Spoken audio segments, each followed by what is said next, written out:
Anything else? I didn't come here with a presentation. Harvey invited me. Well, I think people can just unmute and talk if or type in the chat.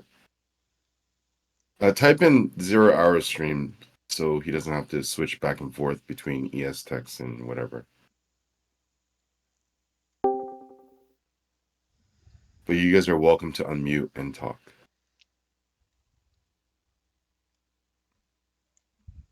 Hi, guys. I have a question for you, Fat Cat, regarding your concept of expected value and the different values you describe to them. So I haven't been a member of this Discord for a very long time, but so what I understand or how you go about it is you look at, for example, a Gaussian distribution and maybe we're at the upper end or the lower end of the distribution, and you expect price to go back in the middle of the distribution, and that would be example EV1. And then you have different setups, I guess, where you classify some moves as EV2, 3, or higher. Could you explain a bit more in that regard, how it works? And Sure. yeah, I'm trying to understand. When you say Gaussian, are you talking about a bell curve? Yeah, exactly. Okay. Um, let's see. So there's a stream up. Tell me when you can see it. You see Looking this? at it. You see it? Yeah. Expected value is simply so there's several setups on here. The yellow boxes are gaps, which is one type of setup. The white boxes are going to be the curve, right? So there's a curve here. That is the value zone of the curve. There's another curve here. That is the value zone of this curve. It's already been taken out, like it's gone through in the overnight. So I would delete that. A curve has a life. It's like a bee. When it stings, it's dead. So as soon as the price goes through, it's dead. Anything else like these red lines, just so you kind of know, these are going to be like low nodes on curves or high nodes, the key high nodes, and there's a channel here I marked out, and then the orange and yellow lines are just simply support and resistance that I'm tracking because there could be stop runs. So the way EV is calculated for me, and it doesn't matter what it is that I'm looking at, it's usually just the gaps or a curve. So usually just yellow boxes or white boxes. This says EV2 gap. So this yellow zone already got traded. It already went through once.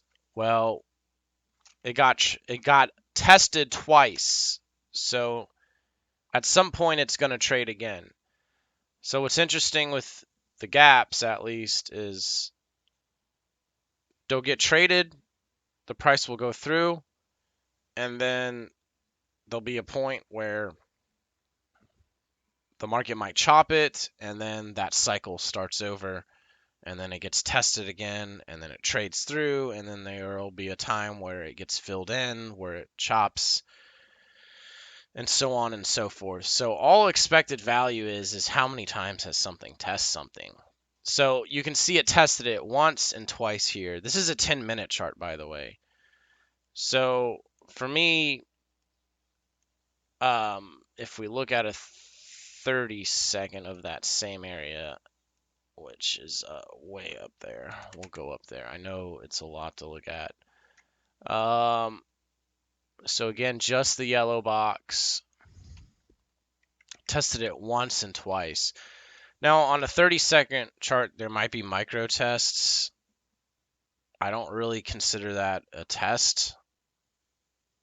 So what I want is between each test, there needs to be at least 10 minutes because expected value is, I can, like, time is huge for me. So, like, The more, like for instance, a range that plays out for several days tends to have an explosive move.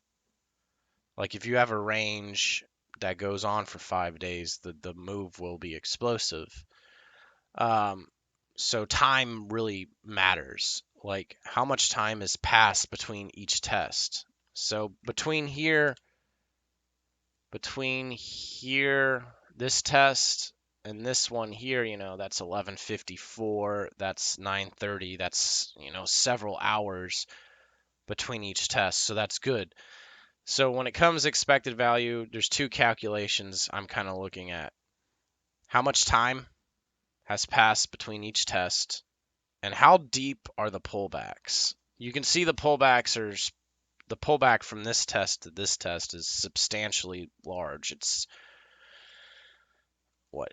gone down how many ticks at this point?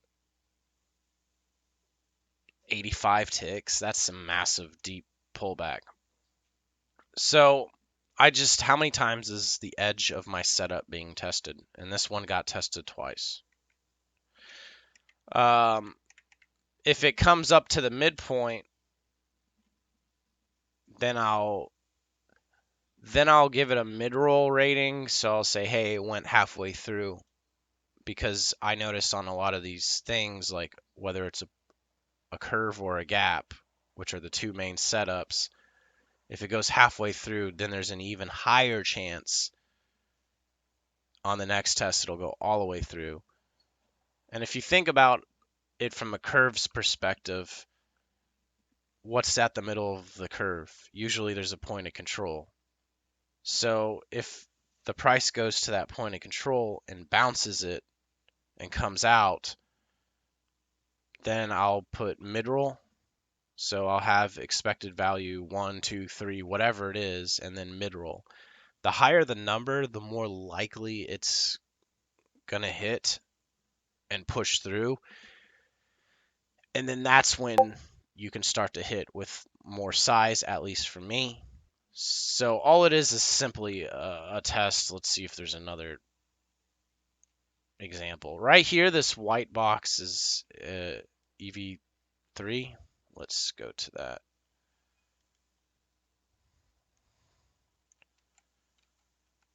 So none of this counts. This price action right here, by the way, is a curve. So I drew the white box.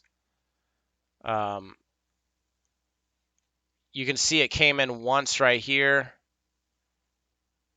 and then it came in twice. So there's plenty of space between the test. I'll zoom in substantially.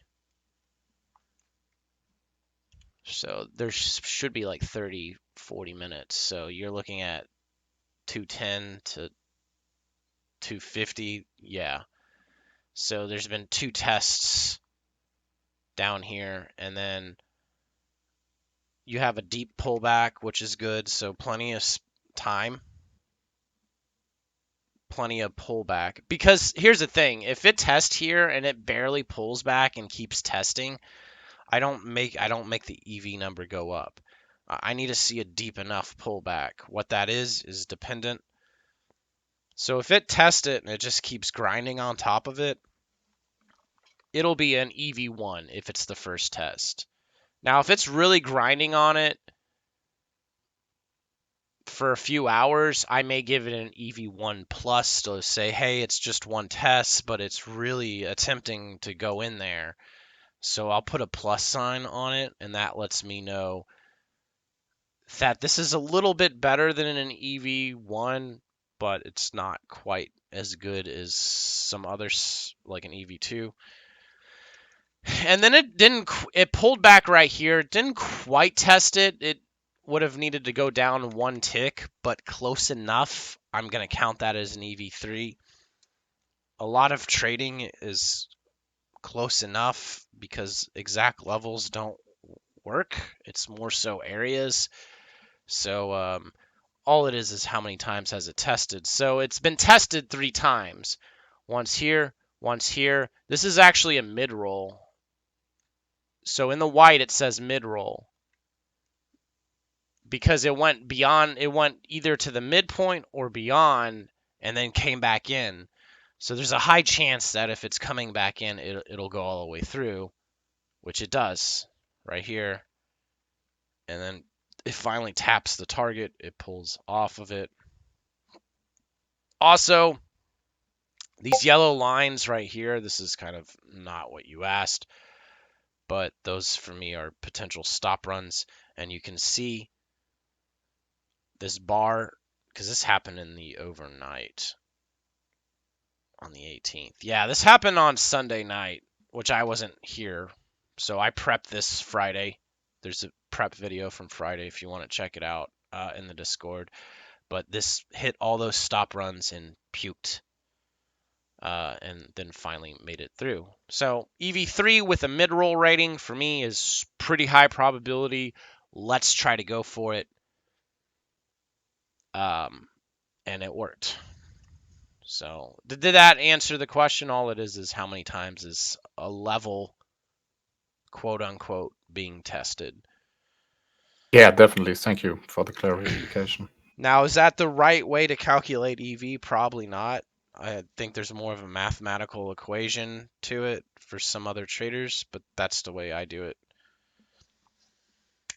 But if you think about it, the more something tests, the more it fails, the more trap traders probably are on the other side. So therefore, it's some point it's gonna go, and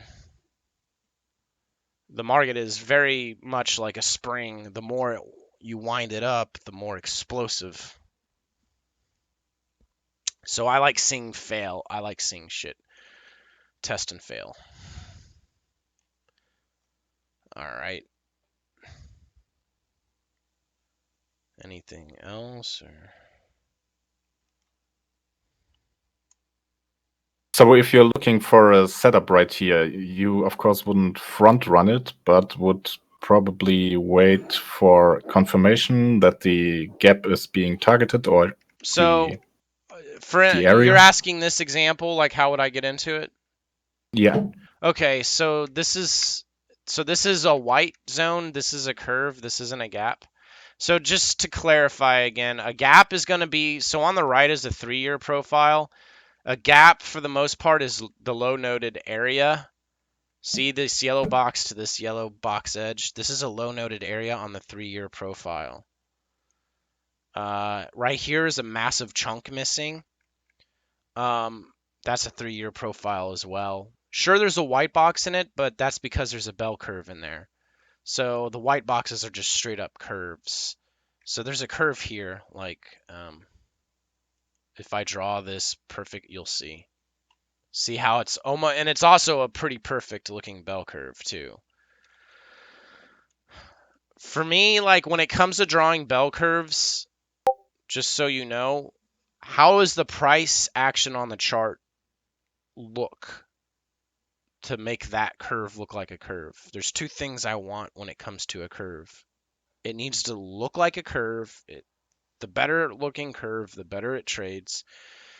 And how was that? What type of price action formed that? The more rangy, the more perfect the range looks when that curve is formed, the better. So it's like a marriage. Good looking curve, good looking price action. You put them together and typically you get a cleaner move. So by looking at this, it has that very, again, 10-minute chart. It has that very rangy, sweepy price action. It looks like a good curve. So how would I get into it? Well, I'm going to wait for the edge. Assuming this didn't set up in the overnight, all these little yellow lines, that for me is potential stop runs. So it depends what the other markets are doing because there's correlations. So I could, let's see if NQ was doing something at that time. So we're obviously looking at the DOM. Like, how's the order flow flowing in? What's the pulse of the market look like? Let's see what happened exactly at that time of that puke. Okay, so NQ was here. NQ was actually trading out of a gap. So NQ, see this yellow zone? That's a gap on the NQ. It jammed through multiple times and started filling it in. And then at the time, ES went through here and Q was coming out the other end. That, it's hard to say without actually being there. But the fact that there's a lot of stop runs is good right there. Part of me executing is like being in sync with the market, looking at it after the fact. It's hard because I can't feel it setting up. The fact that it's coming out of a gap, there's some reclaim that could pull it down. There's a higher node cluster on the 3-year. There's almost like a micro curve here that could pull it in. Let's take a look at Russell real quick. So it's Russell 10-minute. I want. There's the 10-minute. So let's go to that time on the ES. Oh, well, that's interesting. Okay, here we go. Let me bring it to the other chart book.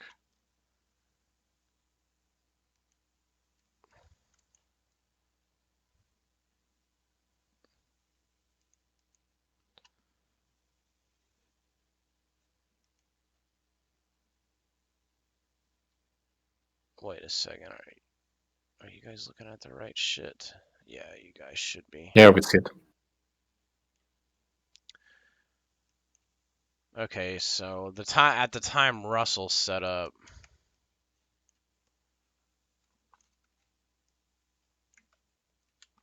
So here's ES. It was right at this time. Russell was right here when it was setting up. So what do I see? Well, this is what I see. I see a range right here. So here's what the profile would look like at that time. Well, the curve looks like shit, but you have that good rangy price action. These markets, for the most part, are always mean reverting on the smallest time frame. So on these 30-second, well, this is a 10-minute chart. For the most part, they mean revert. So at the time that ES was breaking in here, Russell did a few things that I find interesting. It had top ticked 3 times. I think Zero still looks at top ticks. Zero, do you still look at top ticks? I do. So it had top tick 3 times. It never bottom ticked. So what that tells me is there's a high probability this Russell should go all the way through and bottom tick. It didn't, and I think it still should, but at the time, it was right here, because if I put the crosshair, the time lines up right with ES as it's breaking in. There's a point of control on Russell right there, though. You can see the point of control. So we're just several ticks above it. It's a point of control for a reason. That's going to attempt to pull the market back in. And also, it's a really nice swooping range with no bottom tick, and it has 3 top ticks, kind of one after another. So for me, Russell is in a high probability area to go down. And if Russell goes down, because it's so close to the point of control, that should in turn drag ES, which it did. So Russell would give me more of the confidence in this specific example to actually hit the trade on ES. ES is on top of a bunch of stop runs, which are those little yellow lines. I need to delete them later, but I'm going to do that for prep. And then I need to delete that white box and update the levels. But at the time, with the top ticking, the beautiful range in Russell, and the fact that the point of control is right there, for me, like, that's a high probability shot. So Russell has set up to mean revert. And ES has an EV3 with a mid-roll on that white box, which again is a curve further back.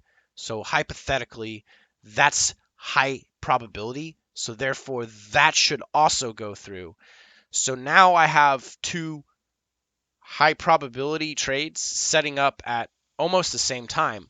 Also, where Russell's setting up at the same time as ES, hypothetically, that's first standard deviation of this range. So you can see there's the range here. Here's the range. Hypothetically, right in this section, you can just use your eyes. You don't need tools to show you exactly where first deviation is. Hypothetically, that's first deviation. So Russell's setting up to mean revert on first deviation as well. NQ, again, wasn't really giving me much when I looked at it, but the fact that these other things are happening across these two other markets is really huge. So therefore, that's how I would do it. That's how I would analyze it. And then obviously, there's 3 DOMs, so I have the 3 DOMs for the 3 markets. And just what does that feel like? And then I'll mark those levels out on the DOM because it's just like your eyes don't travel as far. So 'cause that's the thing. Like I'm looking across like my eye travel from here to here. That's quite a vast distance. When I have a bunch of DOMs only taking up half of a screen width, I can mark the levels at each price on the DOM with arrows, or I just type something up. So it saves my eyes from having to do all this work across the screens. And then obviously looking at order flow for so many years, there's a feel to it. So like, how's that, like those orders coming in? What does that feel like? Is it skittish? Is it not skittish? I don't know what it looked like at the time. It's the overnight, so hopefully that's how I would have entered the trade had I been there at 6:30 or whatever time it was at 7 at night on a Sunday night, which I don't do Globex. So these setups will pan out in the overnight, unfortunately, at times. Okay, thank you, man. Yep.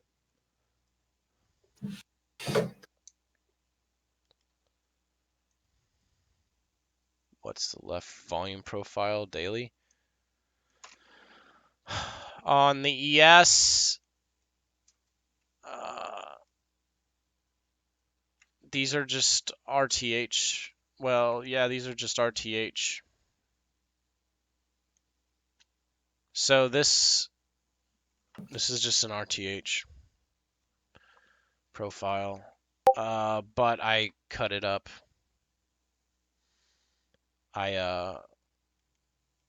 If you go like this, there's a curve up here, right? So I mark the value zone, and then there's another curve down here as well. I'm not sure if you've ever seen how I draw curves. I'm not gonna adjust it because I gotta do prep. But like, there's a curve here. Here's the white box is the value zone of this curve. This white box is the value zone of this curve. It's just RTH. And this white box down here is this curve. It's hard to see because it's gray. Which this curve is actually inside of a gap, which is an EV0 gap. So I think the market may not go all the way through down there. We'll see what the other markets are doing.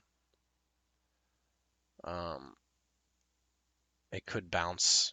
Actually, it is bouncing. Yeah, see it bounced off the edge of that gap. I don't think it's going to just flush through that section.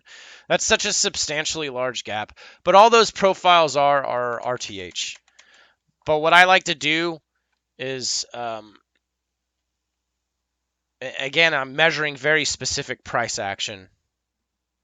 So what time they start at is going to be random. The way I draw a curve is so dependent on what does the price action look like. It's never like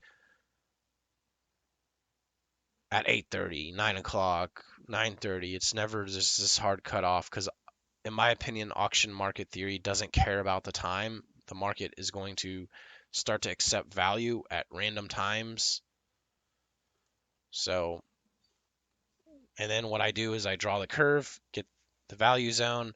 What I like to do more recently is after I get the value zone, spread out the curve over a vast time because I want to know where exactly are the low nodes between each of these curves, right? You have this upper curve, so there's a big low node down here. There's a low node here, and then there's a massive low node here. The thing is, when I look at the 3-year, though, there's a very high node on the 3-year that is in that low node section on the RTH. If there was a low node RTH and a low node on the 3-year and they matched, I'm really going to lean on that low node and probably play it. But since they don't match and there's a high node here in that pocket, to me that isn't as reliable. It's not matching. So those are just RTH curves. Anytime you see a curve on the left, it's mostly RTH. Now there are composites when we go further out. There can be composites that comprise of many days. There's something down here actually. You know, this is 1, 2, 3, 2.5 days right here. But if you look at the curve, it's an almost modelish curve. It looks like a curve, and the price action has that really rangy look to it. It's a little sloppier in this section, but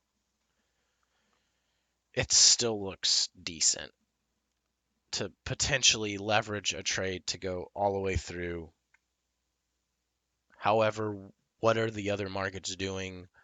What is the approach? Where have we pivoted prior to coming in there? What does the price action look like up until the point we're hitting the edge? All of those factors matter. So it's hard for me to say, yeah, just short it because it could bounce it. Something else could happen.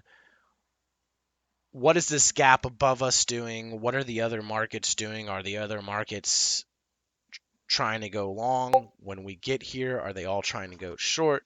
So the way we approach, there's like, you guys ever seen Futures Trader 171? Like his perhaps he has like the 3 scenarios. I think you do it 2-0, where you're like it could either go here, here, here, or here.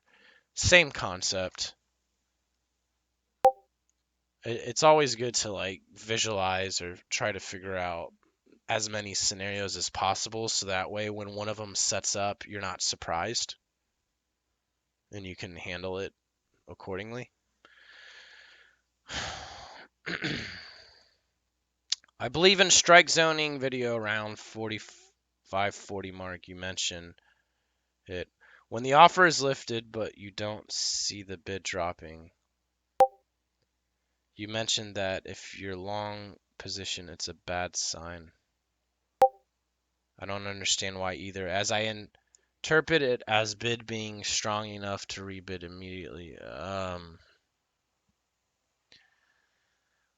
What year did that video come out? When the offer is lifted, I would need a specific example. I'd have to rewatch that. The order flow has shifted. We're in a different environment than what that video might have been. If I watched it, I could tell you exactly what it is. When the offer is lifted, but you don't see the bid dropping, you mentioned that if you're in a long position, it's a bad sign.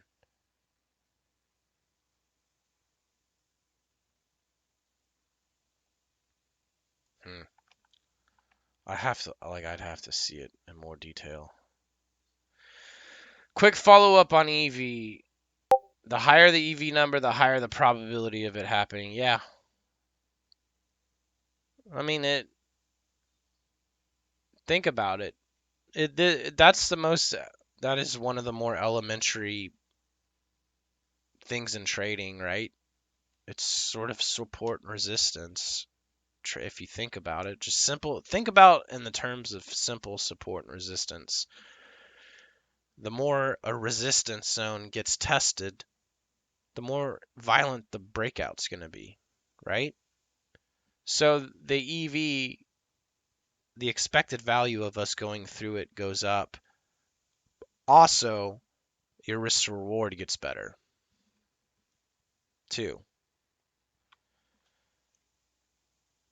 It's like Lance Brightstein put out a video recently because he likes to catch knives on the right side of the V. He talks about the more legs there are on a down move. Obviously, there's nuance. The more legs there are on a down move, the higher the EV is. The EV is.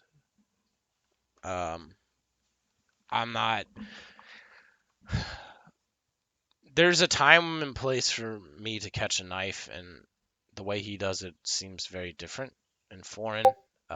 So I don't really look at legs as EV at this point in my trading. But yeah, it's just how many times is something getting tested? The more it gets tested, the more likely it's going to eventually just blow through. It's not going to be tested infinitely, right? Clearly there was somebody there that there's a lot of market participants. They're just going to give up at some point, or they're not going to redefend it. Either way, something psychologically is happening there. John Lockett, good options trader, says technical analysis works because we think it works. So therefore, as humans, we all believe in this shit. So therefore, it is working. So therefore, the higher the EV number, just in my experience, I don't know, it just works. It works. Will I milk it for everything it has? Probably not. Until we have more volatility. Let's see. Are these prep levels from key tags in which you found edge? So, okay, the yellow gap. In the Art of the Trade video, the yellow gap, I have a statistic from that time.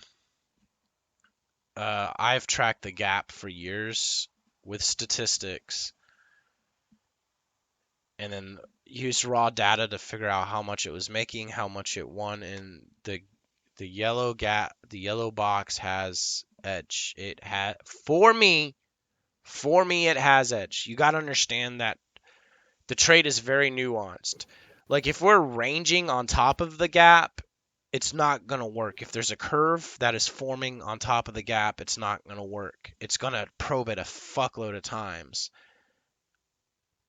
So depending on how we range above it really, really matters. Correlations at this point are really clearing shit up.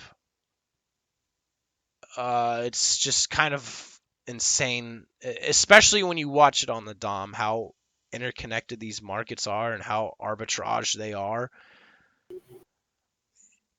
I could go on forever about correlation. It's interesting because you'll see a time where they all shit themselves. However, there's times where NQ and Russell will dump, but ES is barely moving down, and ES is almost staying in this one area. And for me, ES is anchoring, and it's kind of like a moving average. You know, when you look at a moving average, the market will only go so far before it rubber bands back in.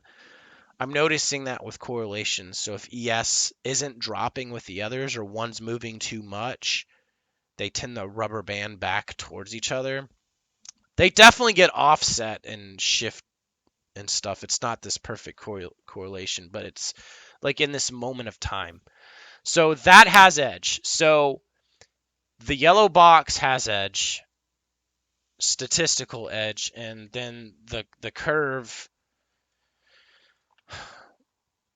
So a volume profile is one of the only repeatable patterns on a daily basis in every market, every day, on almost every time frame.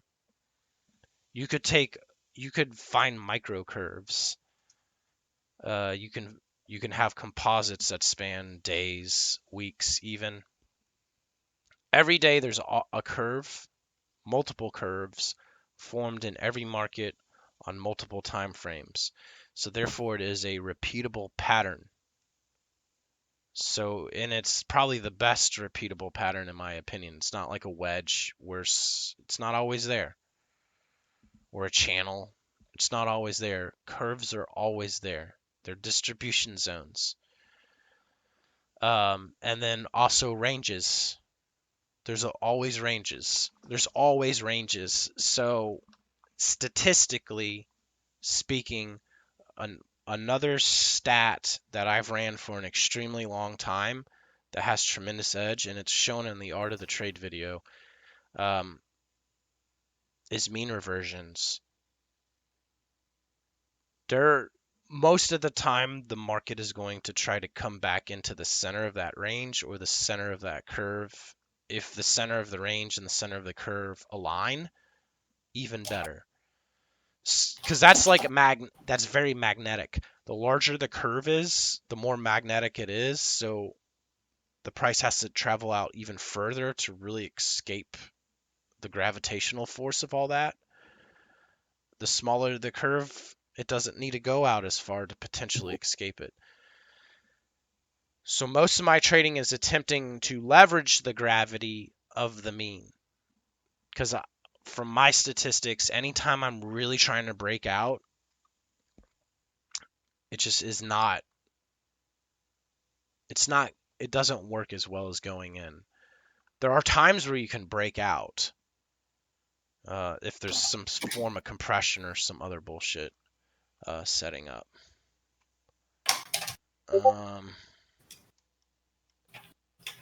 Let's see. Yeah, my EV calculation is different. I've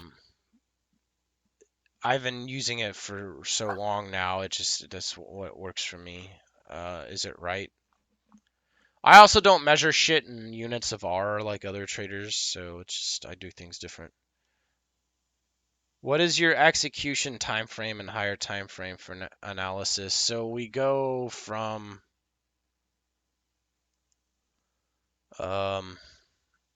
currently it's a 240 minute. So I posted a bunch. I've been posting preps in the YouTube. Well, somebody else has in the YouTube section all last week. I've been talking about NQ since the beginning of that prep. So this is a 240 minute chart. I've been talking about NQ since the beginning of that prep. That's on this Discord going to this green line. I'm like, it needs to jump this yellow gap. That's a major gap, by the way. That's a huge gap. And it jumped it. How clean was it? We'd have to look at it on a smaller time frame. There was a shitload of expected value on it. At some point, it's going to go. And the higher the expected value is on that gap, it's probably going to not just go, it's probably going to overshoot the gap and keep going. So I keep that in mind. Like, I can hold it beyond target. So for me, there's a major composite here on the 240 minute that is right here. This is in Q again, 240 minute chart. Notice the ranging looks rangy. It has that range look. And then the curve spans from January 7th all the way to April 27th. So this is a multi-month curve. It looks like a curve. The range, the price action looks relatively good. The higher the time frame, though, the sloppier this shit starts to look. The problem with trading super high time frame shit, and by the way, my setups are fractal. So when it's the same setups on each time frame. It just gets smaller and smaller and you use the smaller time frame to time this bigger shit. The problem with higher time frame is like, okay, here's a value zone. It's not going to it deflected it relatively clean back here, which is surprising. That's not always the case. Let's look at it when it was breaching in. Well, it just shot in. But on a smaller time frame, it could have chopped its way in, and it could have been a substantial chop that could get you fucked up.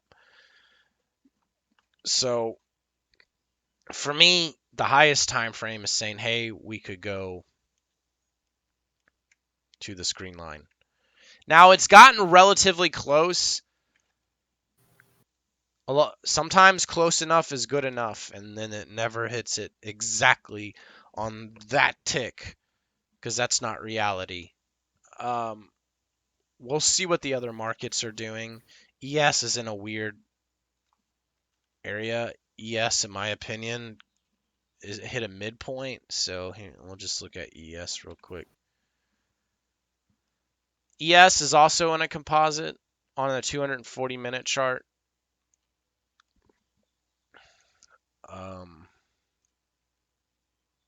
Same thing, the beginning of January up until May something. Now, and just like NQ and ES actually, NQ and ES will do different shit. However, there are times where they mesh up.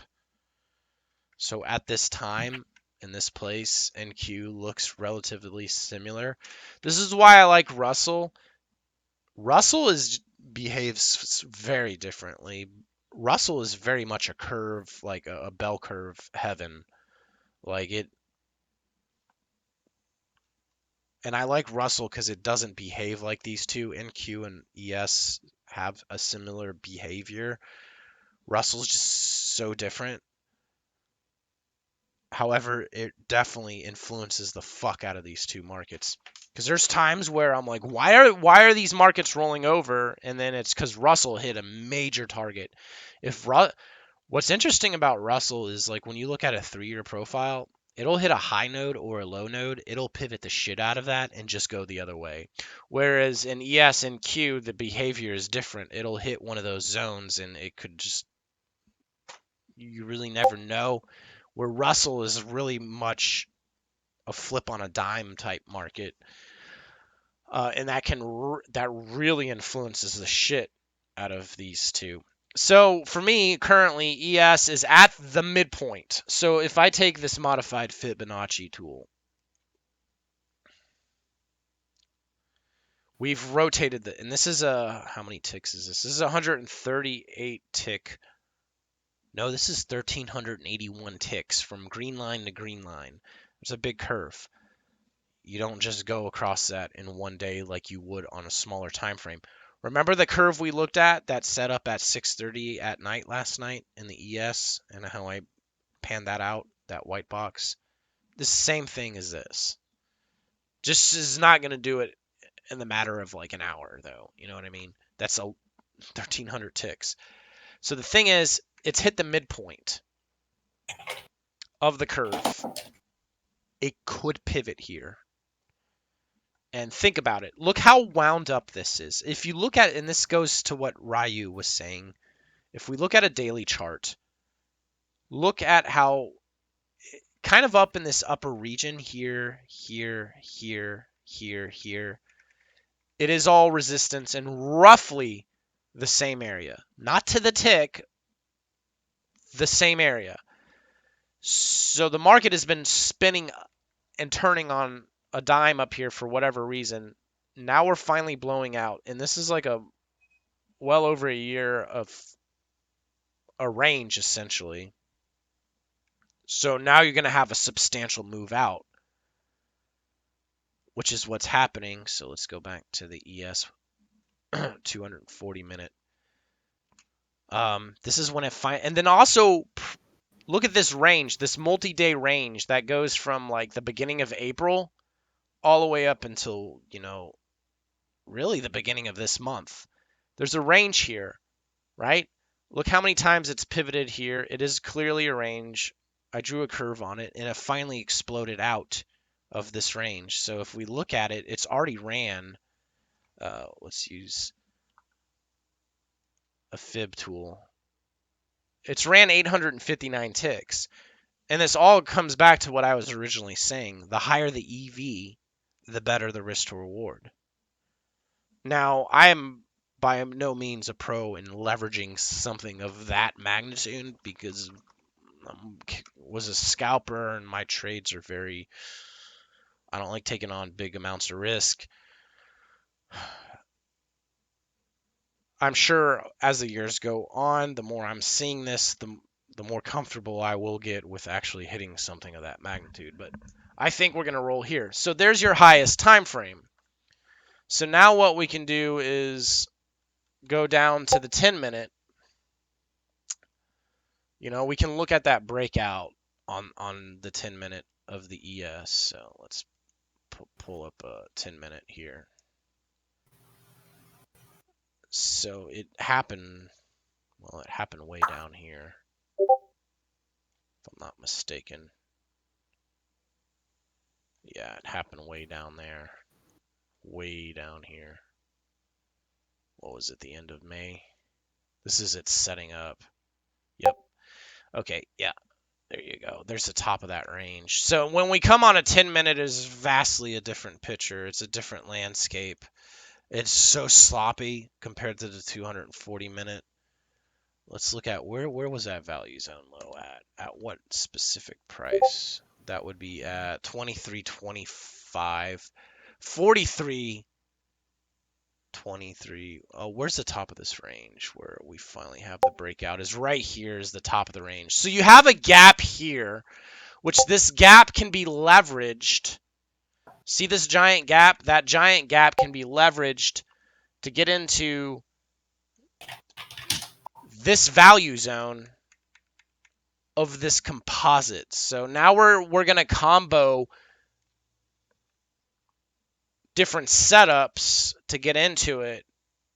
Because if I have statistics on a gap jump and mean reversions and all this other shit, we can we can combo different things. So we can leverage the gap, which it sets up. Did that have EV on it? No, it didn't. Not at the time of these pivots. Right here, it starts compressing on it. See, and then you got to really zoom in. So it's compressing the edge of it. It's really testing the edge of it. So that would hypothetically be EV1. You pull down hard. That's an inventory flush. The open of the market is somewhere right in here, actually. And it jumps on the open. It jumped right on the fucking... I think I remember this. Yeah, it jumped right on the open. Right on the open. It jumps it, hits the edge, pulls back to the other edge, and then finally goes. Again, holding something of that size time frame is hard for me to do. I'm going to use it for a smaller entry, and then it clearly goes sideways for many days. This is the mid of this gap, and it pivots it, and it's also a very prominent low node. So that could key off to a potential long. It happened at night, though. And then they finally start just pushing it up. There's another gap here. EV1, so that's one test, two tests. Not quite a test, maybe a test. So it's about an EV2. What's interesting is it's pulling back and holding this low node. And depending on what my higher time frame analysis is and what the other markets are doing, they could drag it through this gap, which that's a pretty clean move. Now, is it going to come back? I don't know. Then you go down to the 30-second to see even more noise. And then again, even smaller, you know, what are the other markets doing? And that's what I've been finding. And if you follow me on Twitter, I've talked about it a lot in this Discord too, is like, same setups. Russell can have gaps in different areas, NQ will have gaps in different areas, and they'll have curves in different areas. NQ can have just like what we saw in the beginning of this stream on that short for ES. Russell had a range. Russell had a point of control, so that's a mean revert. Same thing with, and it was a currently established mean revert. Russell is currently trading there, where ES was setting up for a prior value area, a prior mean revert that it's not traded yet. So a different setup, kind of the same, but different stages. However, there was high expected value on ES. Sometimes maybe NQ was coming out of a gap at that time. NQ had reclaims below. That reclaim, which is a whole nother thing, I'd have to been there, but NQ that reclaim could have assisted and helped drag it down as well, which is what looked like happened. Okay. Yeah. You need anything? If not, I'm gonna head off. No. All right. Later. What else do we have? I saw the market most of the time back to the prior range. RTH test, bottom tick, top tick, then price complete his bias. That's happened many times. I work with that and found edge with it better. So you're talking about bottom tick, top ticks working. How do you use 3-year profile during a rollover? Go to the Fat Cat YouTube section and watch the video from Thursday, because I have to readjust all the levels.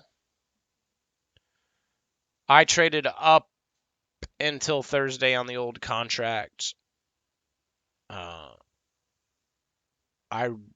And at the end of Thursday, the NQ and Russell were moving, not because of market orders, like bids and offers. It was moving because bids and offers were pulling. So at the end of Thursday, it's like, all right, it's time to roll over. Because I want to keep my levels. It gets all fucked up. That Thursday video, I show the adjustments. How I completely have to get rid of a lot of shit. What I don't need to get rid of is the profiles I drew on the price action, because it's, for some reason, it stays the same. However, the fucking curve is all shifted, because the new contract is at different prices. So my gaps don't, for whatever reason, the gaps don't, like when I draw the gap zones, they don't translate during a rollover. Again, the curves will. The gaps don't. So I got to readjust them. What was interesting, though, is what was interesting during rollover is one contract was trading into a gap, and the other contract, the older contract, wasn't on a gap. And the newer contract doing the gap jump influenced the older contract. So it seems like in rollover, you could almost watch multiple setups across both contracts. We'll see next rollover, and that's too much screen real estate. Either way, the gap works. I roll over, I gotta change levels. It sets up. And there's been problems in this room where people's 3-year doesn't look like mine. The gaps seem to still work on other people's shit. So the 3-year seems to stay the same. What is my rollover? I forget what it is.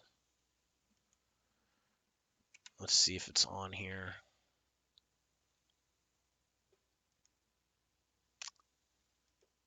Continuous futures contract volume-based rollover back adjusted.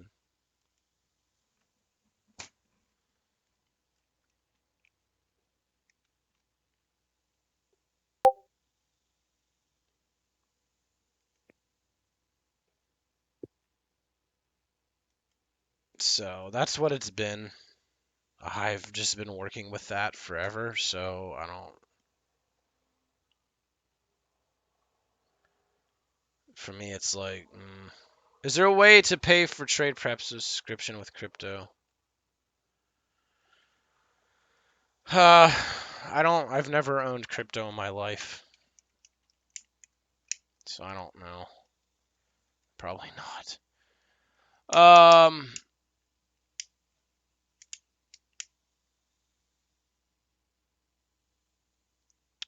Also, just to recap, why use a 3-year?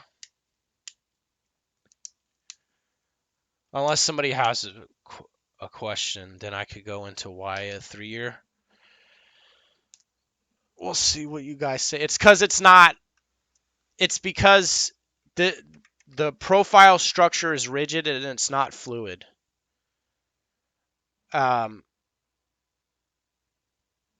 So this low node section stays a low node section. No, even if RTH trades the fuck out of it. Let's go to a daily. So this daily profile these are daily bars on the ES. So a lot of this structure, for instance, see this high node right here? Let's look at this high node. Okay. And this can apply for low nodes as well. This high node has been traded 1, 2, 3, 4, 5, 6, 7, 8, 9, 10, 11-ish, 12, 13, 14, 15, 16, 17, 18, 19, 20, 21, 22, 23, 24, 25 days. And so on and so forth. So this high node has well over a month of price action. Well over 30 days. We could probably keep counting. Of price action. So if price goes there again, that high node isn't going to shift and change. For instance, when you start a fresh session, like a brand new RTH session with a brand new RTH profile, it's so fluid. At the end of the day, that RTH profile doesn't look like what it did at the beginning of the session, right? At the beginning of the session, it can create a perfect curve, and then it can create another curve, and then it's double distribution, then it fills in the double distributions, and then it becomes one distribution, and then it gets all it just starts moving and melding because it doesn't take as much volume to create that profile. Whereas on the 3-year, it's more rigid. This profile is comprised of fucking millions of contracts. 30 days of trading here, that specific node is going to have hundreds of thousands of fucking contracts. So therefore, when the RTH session starts trading on it, it's barely moving at this time. There's a fucking yellow jacket in here, but fuck up. Hopefully I don't get stung on stream. If so, it'll be good fucking comedy. So that the profile, the 3, oh man, he's coming for me. Shit, bro, get out of here, please. So the 3-year is like it's less subject to fluidity.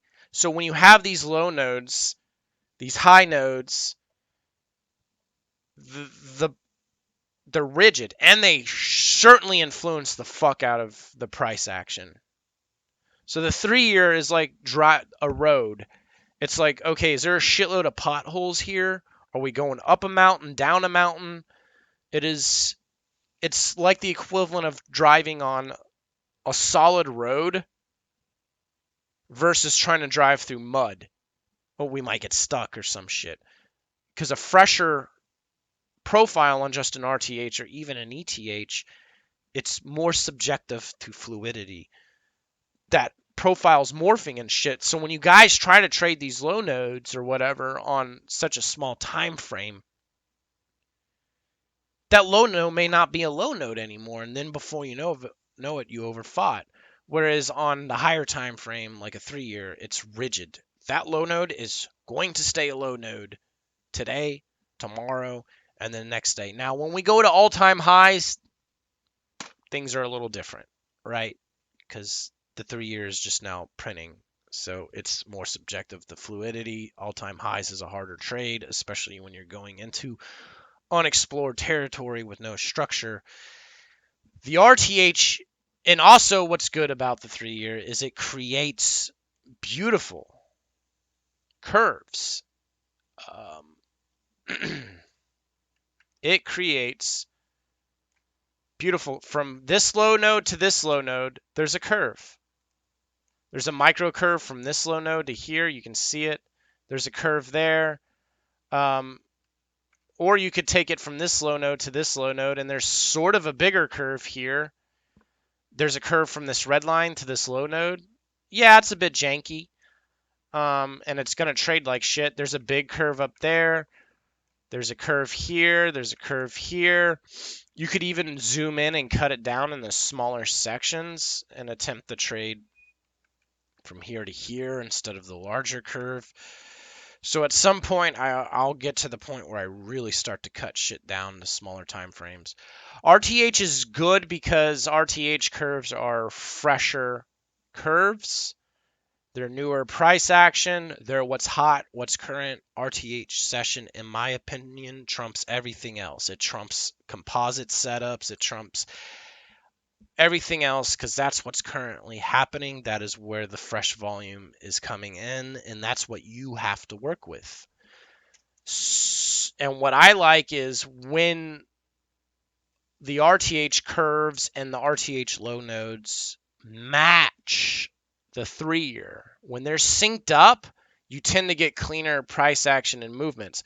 When they're desynced, like this really prominent node is in this pocket, you're going to get more choppy behavior. And I've stared at this. I've been using a 3-year since like 2019. So for me, there's like years of staring at it, hundreds, if not thousands of hours of looking at price just moving on it. And it's like a road. It's more solid.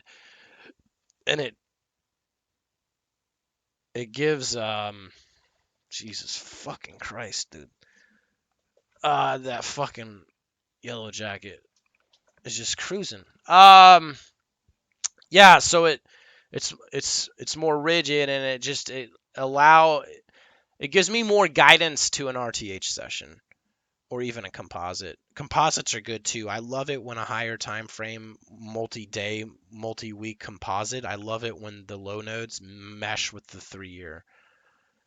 And the gap jump is solely 3-year dependent. By the way, I don't think it works on RTH or any of that other shit. It might.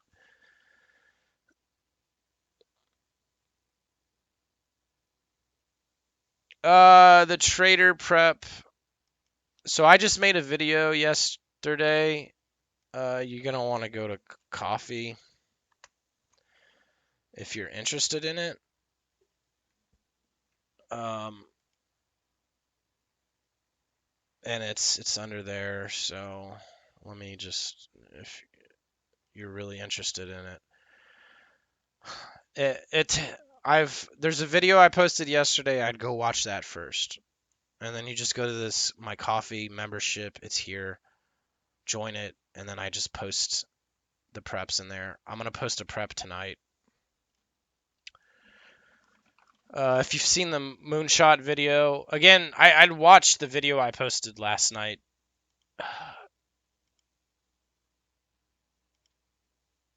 Here.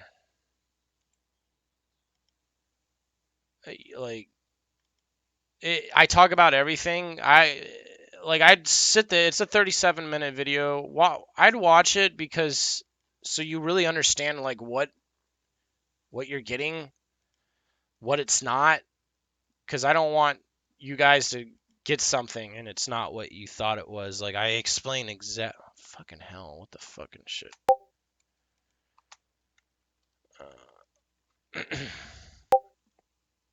Like this, you got to stare at this shit for a while. This is a lot of information. Hopefully this video helps.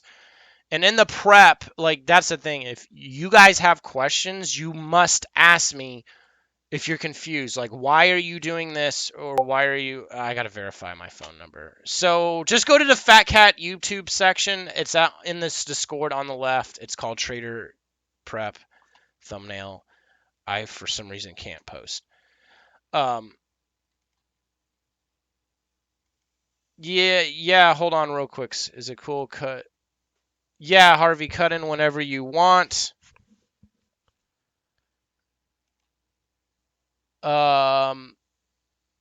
If anybody has anything they want to say on the mic, that's fine.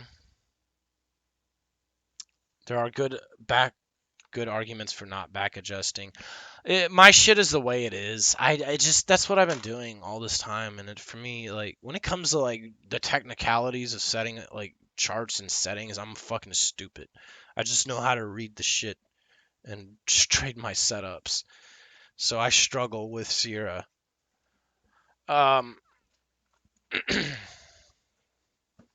That's why I like Jigsaw Dom, because it's like the Duplo of fucking Lego blocks. And for me, it's like, if it ain't broke, don't fuck with it. Like, this shit's working. It's like, I don't want to go to the... Because I had Jigsaw before Sierra, and now I have 2 PCs, so I execute Jigsaw on one PC. And all this other bullshit is running on a different PC. And I just keep using Jigsaw because it's just what I know, what I'm comfortable. It feels like a nice pair of fucking gloves, you know?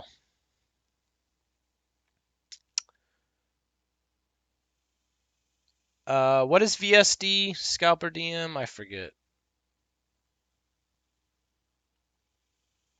You're talking about the Delta? Or what was VSD? When can I, Yeah, and you can get on the mic. Yeah, no, I've been using VWAP, just not Okay, so here's what I like with VWAP Scalper. First and foremost, okay, so let's talk about that for a second. I like VWAP. I like anchored VWAP. Okay, well, if you fix it, that's fine. You can get on. So I like VWAP. Here's the thing. A lot of you guys know if I have fucked with indicators over the last year trying to complement my trading. I've used Tick, ADD, the Vold. We used ADD for a while, and yeah, there's things in it. The Delta, starting, I like Delta as well. VWAP. The thing is, none of that shit is as good as fucking correlation. And I've talked shit about correlation in the past. I was using it differently. This is just you witnessing trader growth. I'm like, oh, I can't. I could never get it to work because I was looking at it the wrong way. None of that shit works as good as the proven setup. So when it comes to like Delta or VWAP or any of that shit, it is simply a tool to help me get into the gap or a profile play or something of that nature, right? Nothing is working as good as those correlated markets. Here's the thing. Now that we're looking at 2 other markets, we're looking at 3 markets now. I've sat here and have looked at exclusively ES for years and years. Now I have more markets to manage. Now I have 3 DOMs up. For me, it's like your focus is finite, right? I'm getting better results. I'm getting more fruit, if you will, out of the correlations. So therefore, all this other bullshit kind of needs to go because then it becomes too much of a problem. Now I'm going to look at correlations and all their deltas or all their VWAPs as well. That's a little bit too much. So you gotta kind of just pick and choose your battles. I think all that shit is great, but there's just it's correlations is just, especially in low volatility, is just, and I gotta still like really learn this shit, and I'm learning a lot just looking at the DOM, like how they sometimes. And what's interesting, you'll see like NQ just dump, like you'll see one of those sweeps. You know what I'm talking about? It just sweeps and dumps, and then what's interesting is ES will start reloading. And it doesn't dump. And it's like somebody knows what happened over there and they're reloading on ES, and then NQ reclaims and then ES bumps up. Sometimes they all dump at the same time. So what's fucking crazy is like seeing it on the DOM and how they move, like how they move on the DOM. Sure, we got the charts with the other correlated markets. Now, like my workload has increased substantially. However, it's just it just works way better than an indicator, because indicators can be really hit or miss, and you know what I mean? That it becomes too much at some point. There's already enough shit on my fucking screens, as you can see here, that it's like, well, at some point I can't even see shit. You know what I mean? What I did in the prep was I like to just, what I've noticed in the past is I like to just look at VWAP at the end of the session. I think it's a great target. I think it could be, my DOMs show where the RTH VWAP is, and I'll use that as a target at times. I think it's a great way to find a target. I've used VWAPs for years. At this point in my trading, anchoring VWAP to the high and low of a session, because I prefer anchoring VWAPs at this point over RTH and ETH. I think those bands work just as well.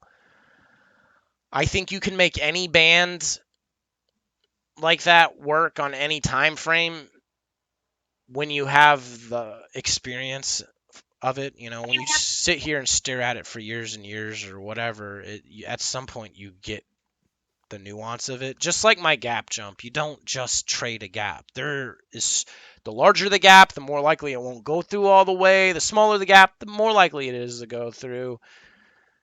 You guys have seen me give back a tremendous amount of money on really large gaps. I've learned the hard way that large gaps have major teething issues.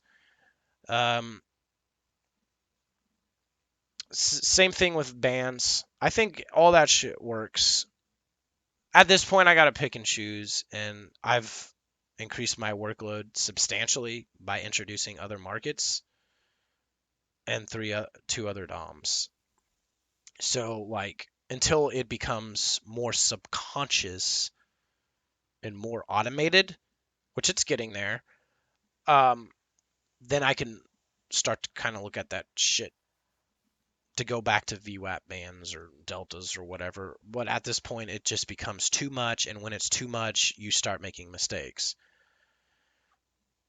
Whereas, you know, I don't know. Maybe I won't go back to that shit, because, like, watching other markets, maybe I don't know. I've been entertaining the idea of adding Dow Jones. Somebody here has been telling me for some time, add Dow Jones.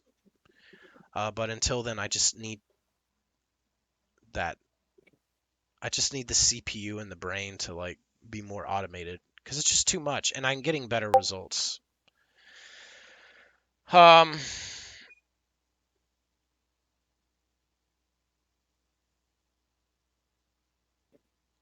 Auction market theory, price action enough? Question mark. What do you mean? Can we talk about AMT? We have been talking about AMT. Yeah, that's you.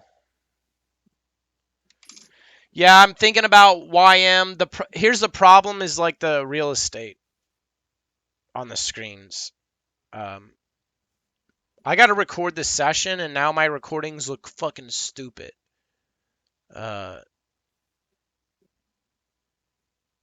Because if I can't see it, and you know, at some point,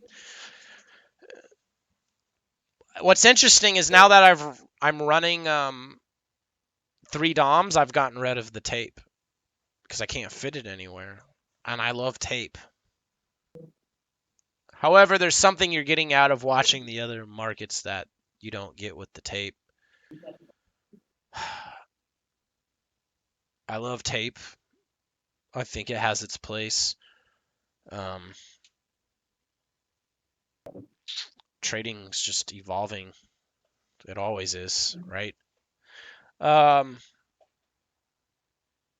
You just get so much more out of setup. I don't know. It's the same shit. It's literally the same shit in other markets. And once I realized that, I'm like, holy fuck. And all it is like multiple factors of support, like that Russell and ES trade we looked at again in the beginning of the session. Multiple factors of support. They're both setting up high probability shit with stuff that I know has statistics. And it worked. So I'm going to be very confident. And if I'm just looking at ES and not Russell, well, shit. Then I'm going to need all these other tools to assist me in it, like tape and potentially bands or what have you. However, now that I can see these other markets are setting up, the setup, well, fuck. I don't need all that shit because this other market is saying something here. What are your thoughts on ES correlation with VIX? I don't look at VIX. I don't look at, and this is, by the way, Scalper D, this is auction market theory, is like, yeah, we could probably go more into that. What are your thoughts on ES correlation with VIX? I don't look at VIX. I know that I like VIX above 20 to have good volatility.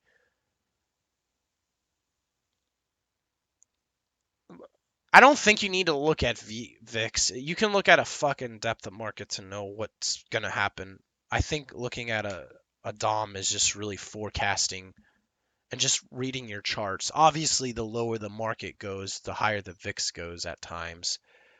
I don't look at VIX, so I'm not able to offer anything helpful in that realm.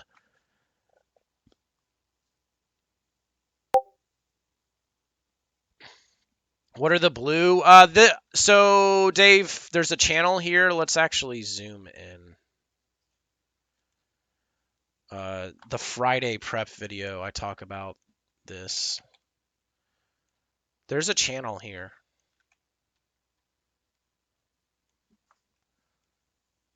There's a channel here. See how you can see it like, see how it's lower lows? There's a channel here. I could draw the channel line. You can see the down sloping channel. I just want to know where that channel is, because those of you that watch stream channels tend to get stop run. So I want to know, is this just going to be a giant stop run? There's many things going on in here. Let's pull up the NQ 10 minute. So it doesn't, you can't really see the channel on the 10 minute. Channels tend to be like really good stop runs. If you have a mark, like this is part of why I faded on Friday at one point. That really good trade for, I don't remember how much it was, $4,000 or whatever. I explained that at the beginning of the Friday prep. If you want to know about that, go to the YouTube section and watch the beginning of Friday's prep. I break that trade down. When the market is going down and it's like channeling down, that to me is a narrative. It's a story. It's not just dumping. It's channeling down. So every time it's going down, somebody is attempting to buy it at lower lows, and they keep trying to buy it back up, or the offers are skittish. It could be a multitude of reasons. However, the sellers are having a very hard time of just pushing it down. They're having a hard time, or they're skittish about pushing it down. It could be one of the two things. Either they're having a hard time or they're very skittish about shoving it down. That's why it's channeling downward. And what I've noticed is when you have these really hard, tight channels, when you hit them fuckers on the way back up, this is more of a long side thing. It does work on the other side, but it happens a little differently. You know, moves going up have a different feel than moves going down. Those channels tend to just stop run. So I want to, and for me, Dave, before we really look at it, so there's two things I'm doing here. Good old-fashioned support and resistance. Notice that right in this general region, there's a shitload of blue lines from here up, right? There's hypothetically from here over, it's not quite a channel yet. It's more of a range. So from this section to this section, actually, let's pull this fucking thing out because we paid a bunch of money for it. So let's might as well just do this.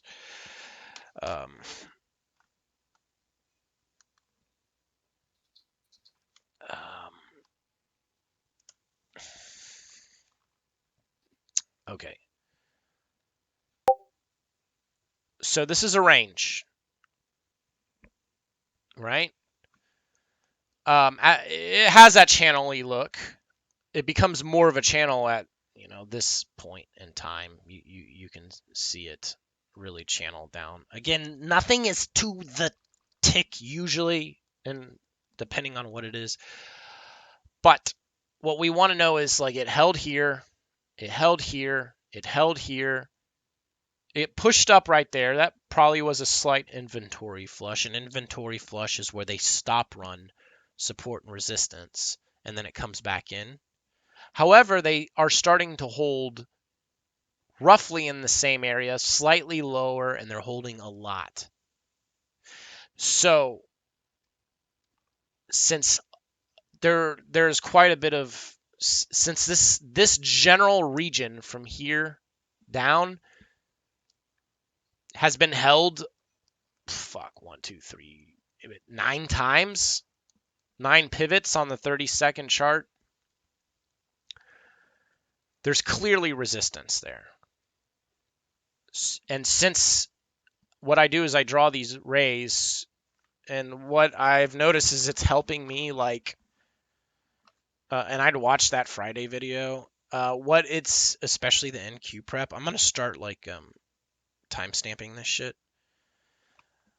These lines are visually helping me know roughly how many pivots are up here. Like, how many times have we pivoted there without me needing to scroll back and go, oh yeah.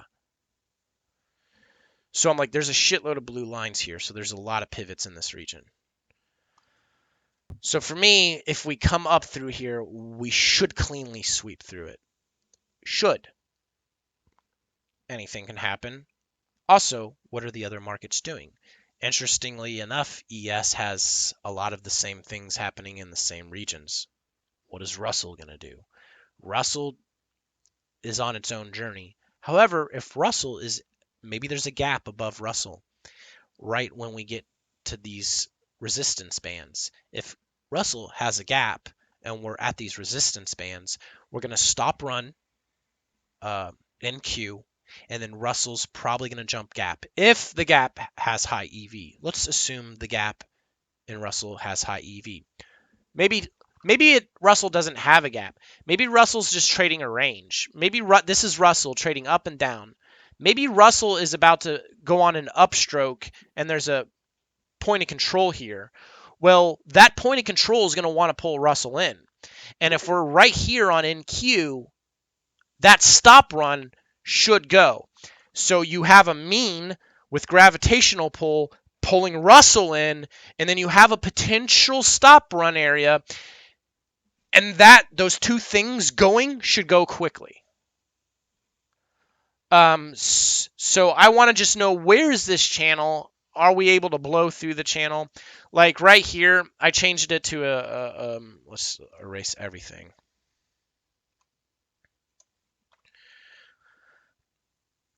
see, this is a dash dot line. That means this pivot and this pivot were tested twice. So I'll dash dot it if something's been pivoted twice, like right here, dash dot. So it's been pivoted twice at that exact tick. If it's been pivoted the same to the tick, if it's pivoting the same tick 3 times, it'll be dash dash. So I wouldn't want to trade this one blue line. I wouldn't want to trade this blue line. I'm more interested in this section, and I'm more interested in how are the other markets setting up when we get there. And if the other markets are all agreeing, then I'm going to take it, and that should all stop run. Also, I just want to know where the channels are, because again, I've seen these damn channels get stop run. Because if you really think about it for a second.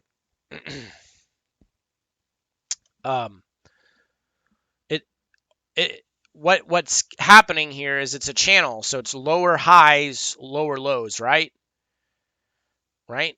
So if there are stops here, it should stop run through here, stop run that pivot, then it could stop run these pivots, and since there's pivots here, then it could stop run those pivots. That's why I think channels are great stop runs. We see it all the time, especially on the way up. When it channels up, we see them inventory flush it on an up channel, down all the time. Because you got higher lows and higher highs. And unlike a range, since there's one on top of the other, they combo, the stop run combos into another set of stops, into another set of stops, into another set of stops. So typically you get that quick flush. Now, keep that in mind because there's some interesting shit happening in Q right now. To break it down, this is broken down in the Friday deal, but I'll do it again here. So you have a range here. See, the white box goes from here to here. So what we know is there's a curve here. The price action matches the curve really well. Hold on real quick. The price action matches the curve well. You have great price action. It has that rangy look. So there's a good marriage there. You have your top ticks. You have your bottom ticks. This wasn't quite a top tick. However, we flush out. So the price action actually gave me perfect top ticks and perfect bottom ticks for the most part. That doesn't always happen.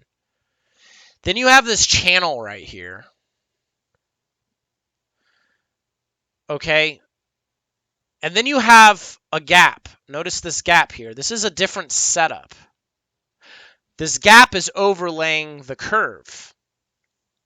So we rotated up here 1, 2, 3, 4 times. So we've rotated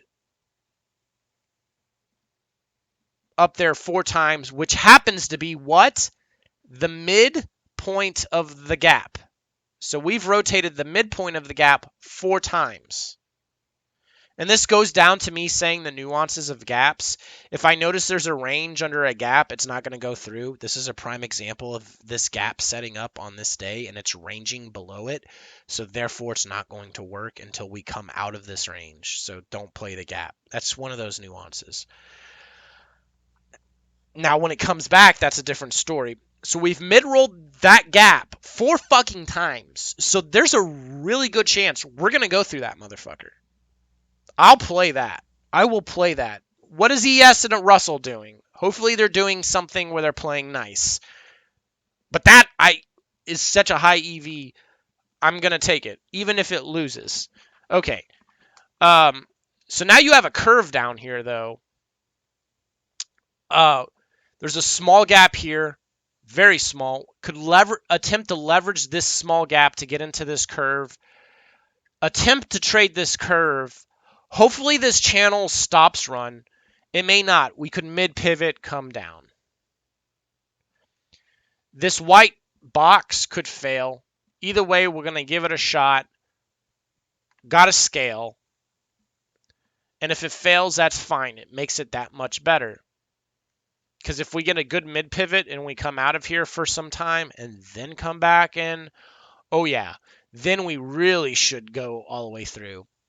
Now, there could be a chance where we go through and we start to trigger those stops. And if we trigger this cluster of stops, this channel, that should give it enough velocity to put it into this gap. And again, this gap also pivoted down here. That's an EV4 plus gap with a mid-roll. That's a very good rating, in my opinion. So if these stop runs go off,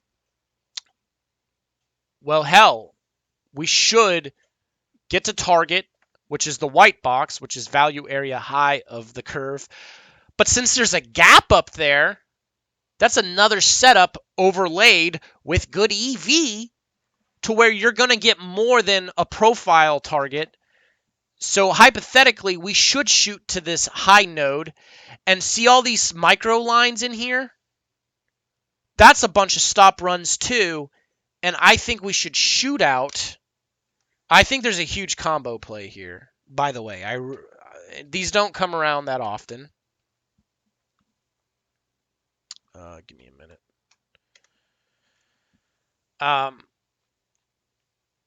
I think we need to go to that. Remember on that 240-minute chart, I said, hey, we need to get to the green line. There's the green line.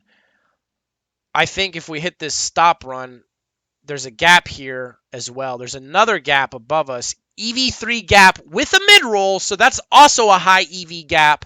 High EV gap, bunch of stop runs, another high EV gap, and then I think we should be hitting that high node. Now, let's look at these stop runs. So that's a combo trade. So if you guys have watched the $14,000 trade, the moonshot video, and I talk about this in that Friday prep video, by the way, or I also talk about it in last night's video. The way I found that trade, Harvey was here. Harvey, you were here for when I was prepping. Some of you were here for the prep going into that moonshot. It was 3 days, and it looked like this. It was a combination of trades with high EV, one on top of another. And when one setup went, the other setup went, and then the other setup went. Drama is so good. Chopping is so good because then you get these really crazy pushes. When the market is just ripping and there's no structure or chopping above, I have a hard time because there's no EV or anything. So here's what's interesting. Let's go to this price. Here's the pivots on the 30-second and the 1535s, right? Well, the next day we start pivoting that same area. Inventory flush up. So they blow out all these stops. In fact, they start to go support. However, we come back in and then we start rotating. And this area that was originally resistance that turned to support is now resistance again. So what that's telling me is somebody is interested in defending this fucking area. It's also a prominent node on the 3-year. So there's a lot of volume transactioning. But for the most part, the price action is staying on the lower end of that high node. So it goes from yellow to orange lines here. Normally I'm using yellow lines for support and resistance.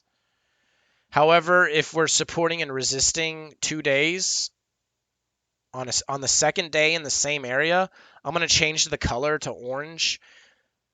So that way I know there's 2 days of resistance.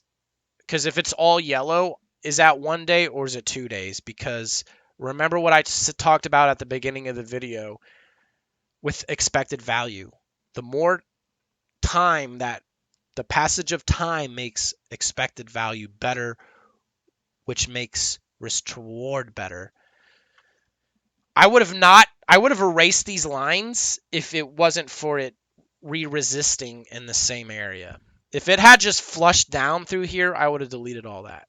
But since it started to pivot roughly the same region after the inventory flush, somebody's still fucking interested in that. So if somebody's still interested in that, they're most likely going to puke, and then we're going to finally get the gap to go. And not only that, the gap it went more than midway through the gap. I'm being conservative with the target of the gap because the profile tapers. It doesn't have a hard dip in it. I'm not going to go down that too much. And then obviously I want to know about all the pivots up here. And this is also letting me know, hey, this is where it pivoted. This is where the mid-roll is. Because I may not get into the trade on time, and I may need to fight my way in, or something may happen, so I kind of need to leverage that. The fight is a whole different story, because God knows what could happen during the fight. That's a whole nother discussion. So that's what's going on there, and that's I just want to know where the channel is, so that way, because as time goes on, I can't see that. I can't see the price action. So tomorrow, oops, don't want to move that. Tomorrow I won't be able to see the price action back there, and I want to remember. Oh yeah, there's a channel here. I also want to know there's a cluster of stops here. This is where we pivoted the gap. So if we're trading through the gap, I can't see the price action over there. So I'm like, oh yeah, that's where it pivoted. Because it's like, where did it pivot? And then a lot of the times I'm scrolling back, and then I got to scroll back. And this is just making it more efficient. More noisy, more colorful, yeah. Again, most of what I'm doing are these gap jumps and profile plays. There's other stuff too, but like compression at the downside. Wow, this is great. Would you look at getting into this trade at the top of the channel? I don't know, Dave. That's one thing that you guys continuously ask is like, what are you gonna do? It's like, I don't know until I see the price action. Because remember what I said is RTH trumps everything else. Until we see the open, because everybody's trying to stuff shit in. It could set up in the overnight. Then what? Then it's not there. It could set up at the end of the day. It could be right as the market is opening. It could be midday.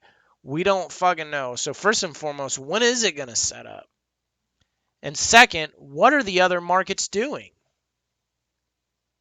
Russell could be fucking breaking lower and just puking. And that could just cause problems. So until we're at the threshold, until we're right up on this area, there could be a million ways I attack it. I could attempt this gap and then it fails. Maybe we approach this gap and not everything looks good. Now I gotta wait.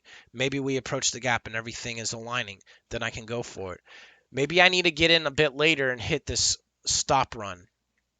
Maybe everything's aligning at that stop run, so that gives me a better attempt to push it.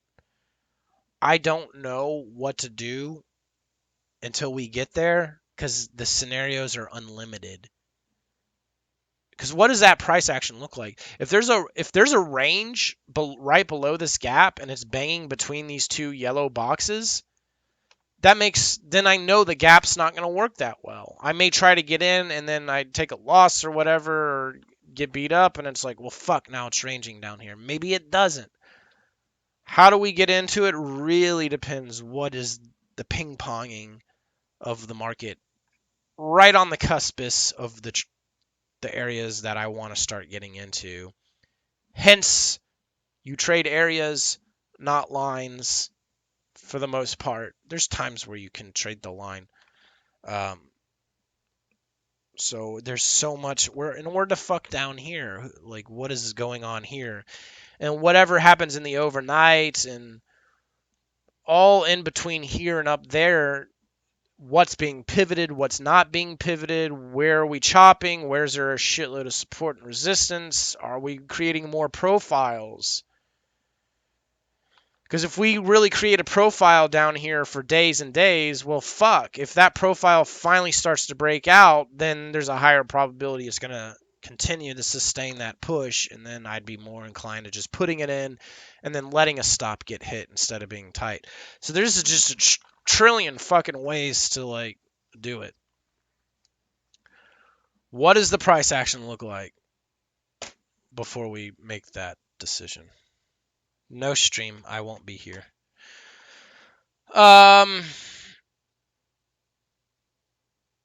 What's my mid roll is going to be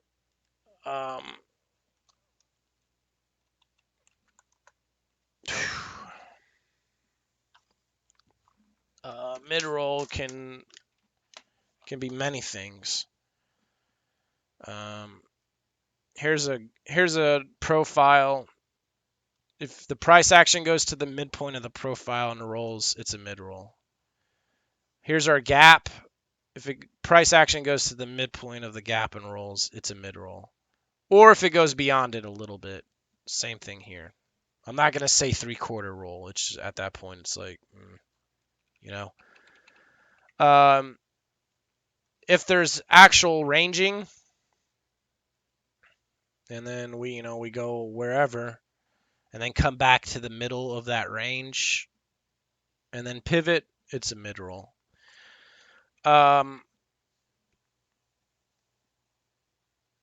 If we have a curve and we're looking at the value zone and it comes to the middle of that, we kind of did that, that's a mid roll. If we have the 3-year composite, here's the 3-year composite. There's a very high node here, there's a high node here, and there's a clearly high node here. If price comes up to that POC and pivots, it's a mid roll. And then we pivot that. And then if we do that, then it rolled here, there's a good chance it'll blow out. So a mid roll is used for contextual queuing. And when we mid roll something,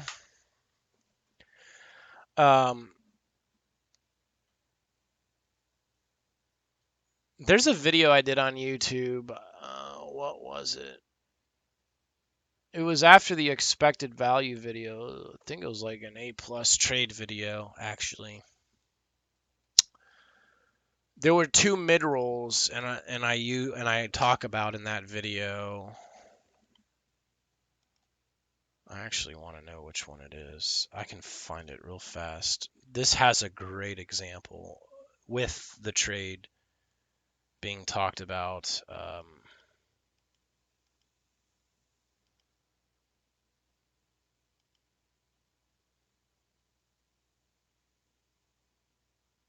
Give me a second. Yeah, it's called A+. How I find A+ trades. It would be this one. There's 2 mid rolls, so that makes the expected value higher. So if it mid pivots, it shouldn't mid pivot again. So therefore, it should go through. So if it mid pivots a profile, that's why I said within Q. Here's that white area, or this one up here. Sure, you have a channel. If it mid pivots this POC or whatever, it pivots that, or just mids the white box and comes out, that makes the trade that much better. So when it comes back in, it will most likely definitely shoot across. So that'll give me more confidence to potentially hold longer. So, oh, that's ES. Same thing with ES. ES actually looks very familiar to NQ. It also has a channel and a value zone in roughly the same area. And a cluster of stop runs. But this gap, EV2 gap as well. NQ is a little different. They look similar. This gap up here doesn't have any EV. Oh, wait, it's at EV3. Whereas that's an EV2 gap.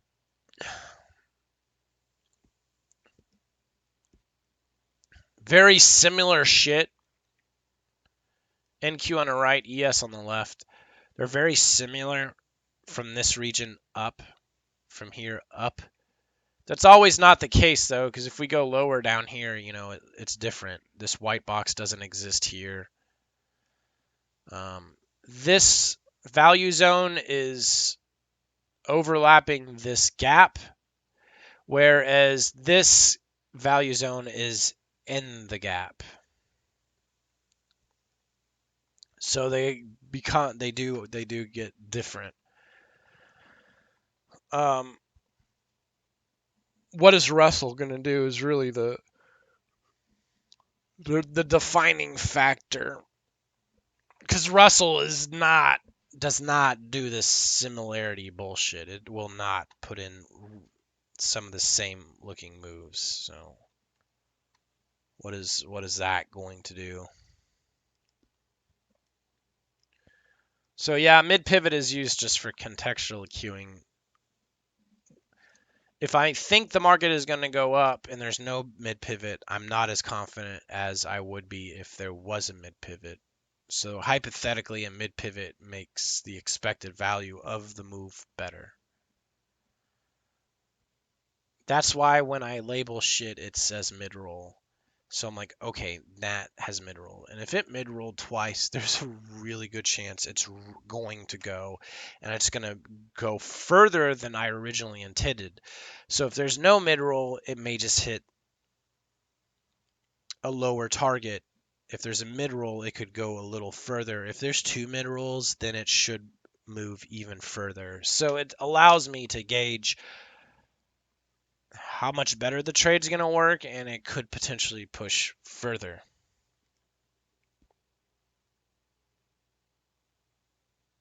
Main reversion also? What do you mean?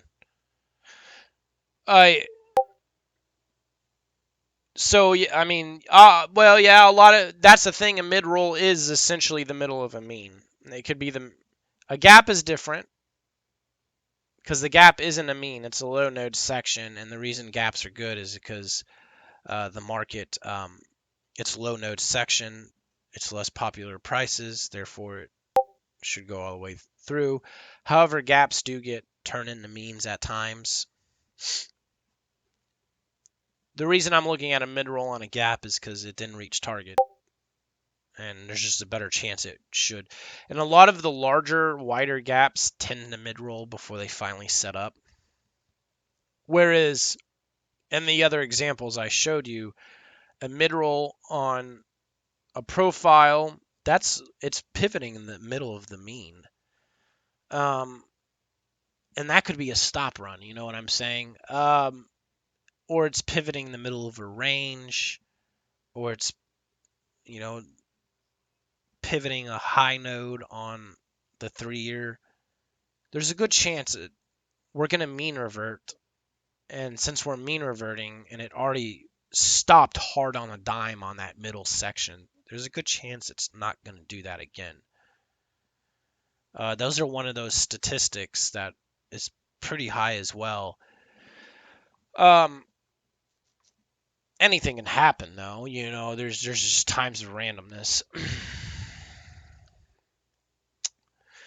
Okay, thanks, FC. Going over potential scenarios was very informative. Since I've been watching, you have really refined your setups. Dave, you've been here for a while. It is essentially the same shit. It's the way the trading is. It's, for me, it's like the equivalent of like Porsche. Porsche looks the same since the 50s or late 40s, right? It has that same bubbly shape. And if you look at it every fucking year, it's slowly morphed into what it is today. And if you look at the current Porsche to the first Porsche, they look completely fucking different. But you can see the essence of what it was in the beginning. However, if you look at it in a chronological timeline, you can see the subtle morphing into what it became today. Same thing. And if when you're staring at it, how are you not going to get better and refine your shit when you look at it year after year? How do you just not continue to get better? You know, it's a skill set. There's just no point where it's like, I have this thing, here it is, done. And it never gets refined, and you just trade that. For me, that's doesn't seem to work. For me, it's like, how do I keep making it better? And the more you stare at it, the more you start to understand things, and I don't know. And the more it's like, whoa. Am I correct in saying that you have replaced using CVAs with 240-minute profiles? I think I know, but can you go over how you build a 240 and create multiple ones? Do you combine them like you did in the past? With a 50% overlap rule. Yeah. Do I have a 240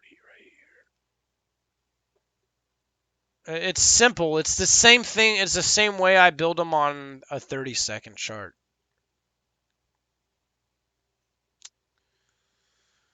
It is the same. Hold on.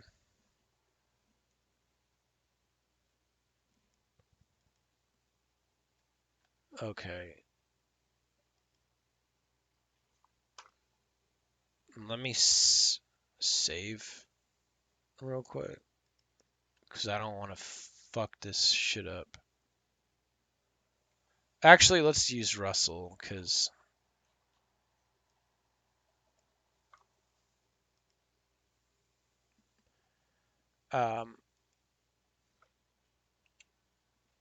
so auction market theory does not care about time. Auction market theory does not care about time. It does. We find value, we break value, we go back to prior value, or we find new value. And then we stay there, break it, go to prior value. It's just how it's been. So price action is the most important thing. There's a range down here. If there is a range here, that is value. We are ranging here, and this is a 240-minute chart on Russell. So I can just visually see with my eyeballs there's value here. Hell, there's value there too. So look, what I want to do is just draw a profile. See how the curve looks like shit? It doesn't look good. So pull it in. Still doesn't look good. Pull it in. Now it looks like a curve. I need a curve to look like a curve. But also I want to just draw a curve on this chopping too, because that's the value zone. This range, this range. By the way, this high noted area was here on the 3-year when this set up and decided to rack around it. That's just a side note. There's the curve. There's the value zone. It is chopping there. That is a good range, and that is a decent looking curve for how many days it spans. It's a marriage. I call it a Hollywood marriage, right? Does the range look good? And does the curve look good? And when you put them together, you have a Hollywood couple because they're pretty, like Brad Pitt and Jennifer Aniston, right? If I have good price action, but the curve looks like shit, there could be problems. If I have a good looking curve, however, the price action is shitty, that could be a problem. I want the ranging to look like a range, and I want the curve to look like a curve. So first things first, where is there good ranging? And then look, eventually we hit it and then almost hit target. Sure, it bounces out. Sometimes close enough is good enough. Again, this curve is not super duper perfect, but they clear it. And then as soon as it goes through and finally hits target, like it got pretty close, so we keep it. And then when it comes in, they hit target. And then at this point, since it got that close, I know that they could overshoot it. So delete it. So it's gone. It got traded. Okay. Interestingly enough, though, they're still trading here. So notice I draw this curve from roughly here to the end of the day, almost. I need to cut some of that tail off because the distribution zone, the distribution curve is down here. It's not up there. And if I have it up here, then these value zones are wrong. So bring this in to right where roughly where the top of the range starts, you know. And then at this point,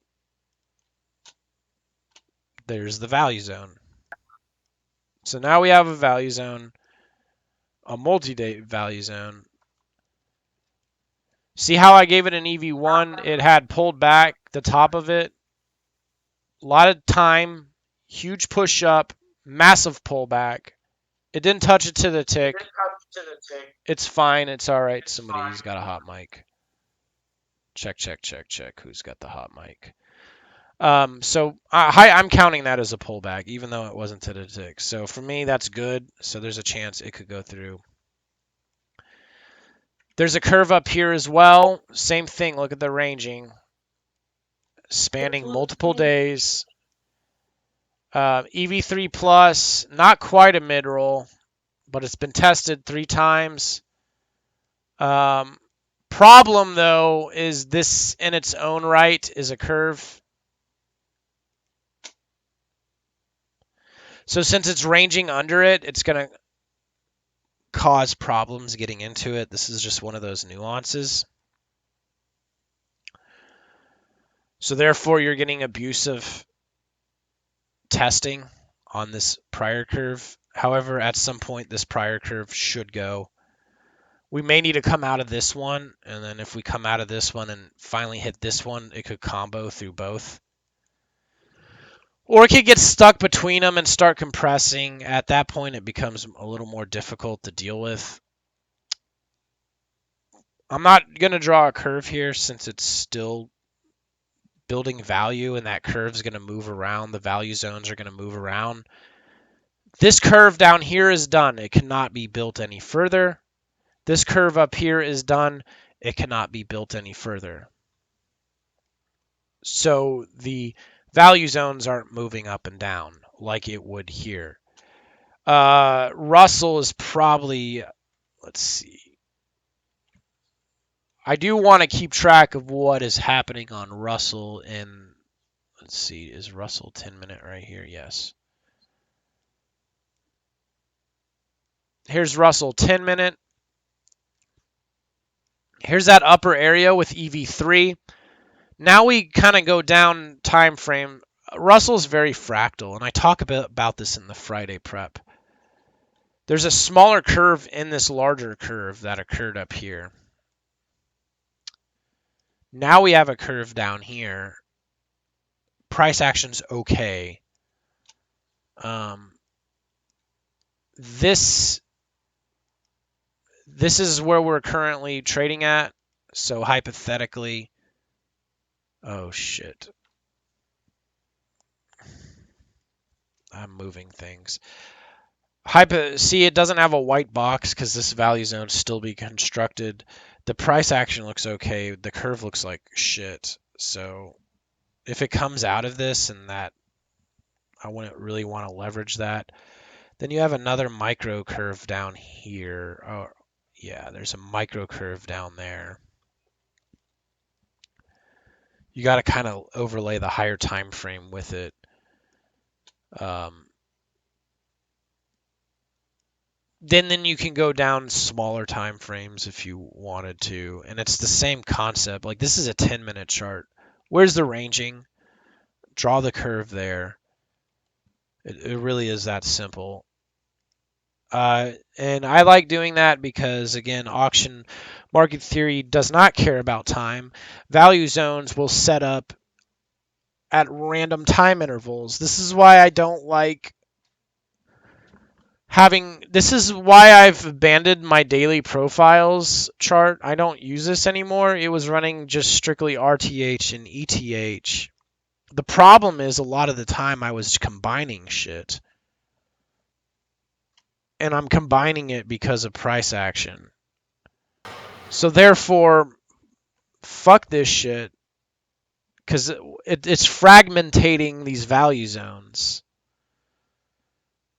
And you're not really seeing what the bigger picture is. So for me, it just makes sense to just draw all of the profiles on every time frame by hand where I think a value zone is, instead of letting these fucking curves be dictated by time. Makes sense? Dave?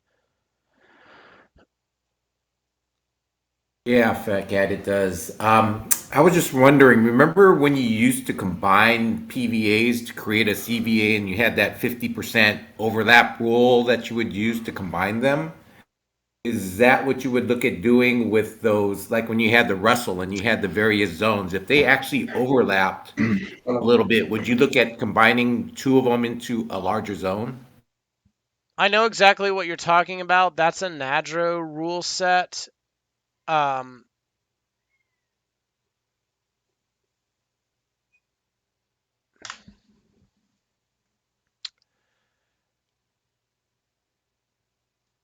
yes, they get combined. I know what you're talking about. Um, if the price action looks good, then we just, yeah, hypothetically they get combined. But really, I'm just drawing a new profile, which is combining. If the price action still looks rangy, because when back then the combining of that 50% rule, the overlap, the combining was because they're overlapping, right? Yes. Well, And they had to zoom overlap out by and a look certain at amount of that time. price action. The reason you're combining is because of that price action. The price action is still ranging. Sure, it put in a curve at first, and then it puts in another one, and they overlap. However, if you take a step back, I guarantee it's going to be a giant range still. Right. Then you just combine those two areas into And just it's not even really a larger. combining it, it's just redrawing the profile, Yeah, which is exactly. combining. Redrawing the profile. Yeah. So yes, it is. I don't look at a 50% rule anymore. It's more so, what does the price action look like? Does it look like it's a range still? So look at the price bars. Does it look like a range? Then draw the curve. Got it. A lot of the I think a lot of people they don't. Price action is why a curve is a curve. Price action is why a curve looks like a curve. A curve doesn't magically appear unless you're looking at TPO. That's just time every 30 minutes. That does not account actual volume traded, right? So a curve is a combination of two things. Overlap, right? Over time. That's why a TPO can have a curve shape. So as we keep going back and forth, statistically we cross the middle more than the outer edges. So that's going to make the curve have a bump in the middle. And then at times more volume will start to notice that and trade there. So the volume, sometimes you can have the point of control in a weird spot on a curve, even though that's not where it crossed most of the time. So price action is why a curve looks like a curve. And I've noticed the better the price action, the better looking the curve. The better looking the curve, the cleaner the trade. So yes, it's still an overlap as you combine it. Because there's times where, and that's the thing, like if we look at, okay, look, here's Russell 120. This is where we're at now. There's a curve here. And it could be one giant curve, so let's take a look.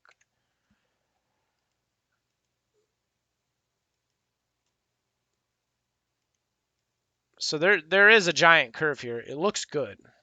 The problem is it's still being built. So it's not a PVA. It's not a prior value area. It's current.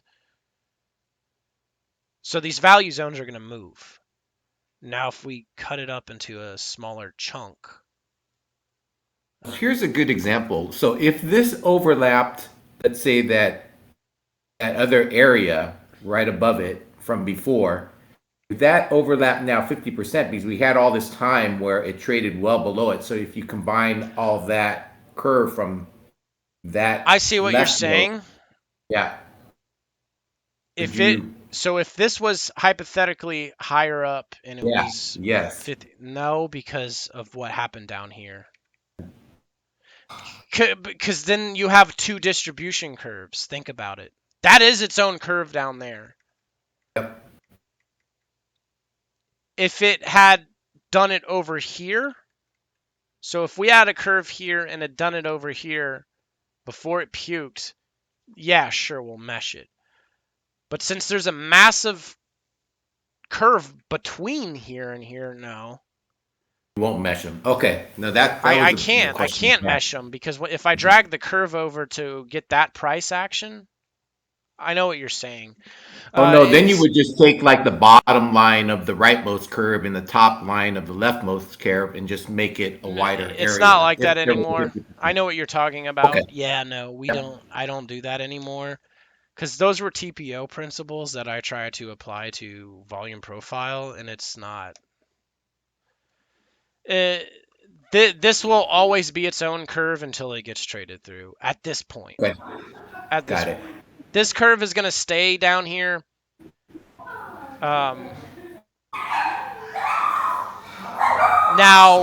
Now, what could happen is it could come up in here and start chopping in this prior value zone and stay up here and then come down here, and then eventually this could turn into one large range, and then I could drag it out. Here's what's interesting though is if we here's the current curve. This is the highest time frame. But then we go down to a 10-minute.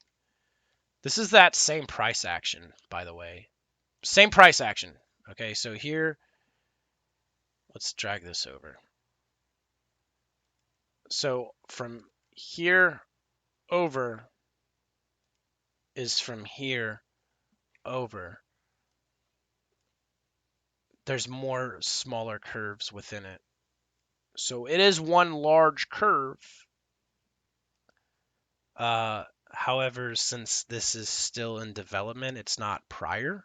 So therefore the value zones are moving, so it's not reliable enough to trade. Now, it is a range, so hypothetically we should keep mean reverting to the center point. Now there are microcurves within it. And these aren't just microcurves, these are curves that span many hours. There's one here. Good looking curve, prior value. So we could leverage that to go up. It could trade through there. The problem with this curve though is it's right above the midpoint of this broader range. So I'm not really I don't fancy longing it there. I'd be more interested in the one up here. Micro curve, and it's in a bigger value zone. Russell's interesting because it's very fractal, where it's putting in smaller curves in the larger picture. Russell is very much a curvy market. And then you have one down here. I think these outer edges ones are a little better because in the end you're trying to break that center point. And this is a little too close to the overall range center point that I don't know how well it will be going through there. And it has 0 EV on it. This is when things become very nuanced.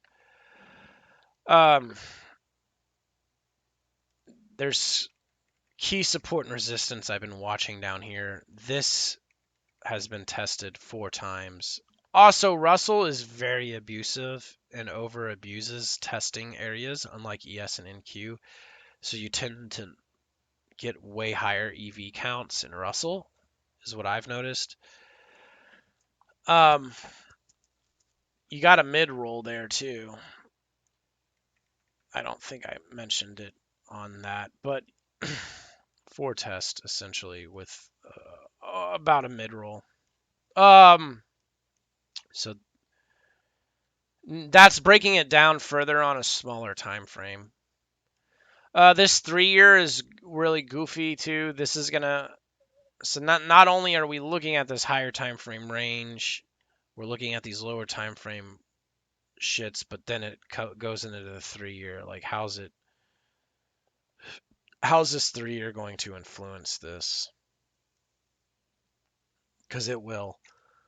For instance, it was not getting up through this section, which was a higher noted cluster on the 3-year at that time.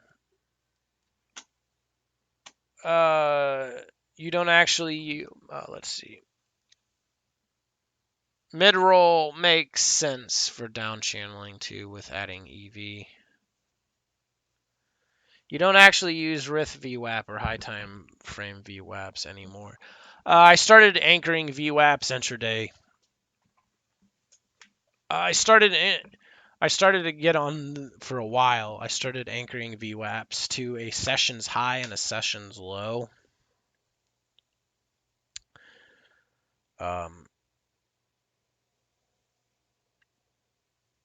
I still have the RTH VWAP on my Jigsaw DOM.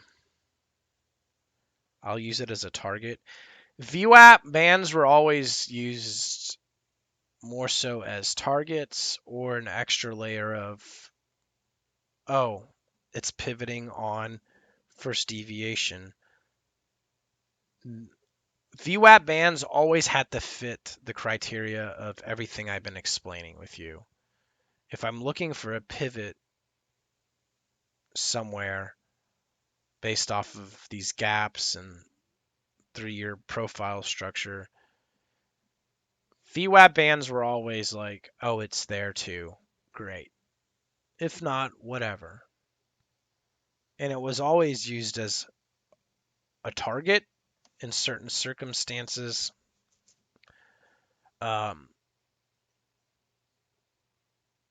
Never was it used as a sole decision. It had it years ago, and it never worked that well.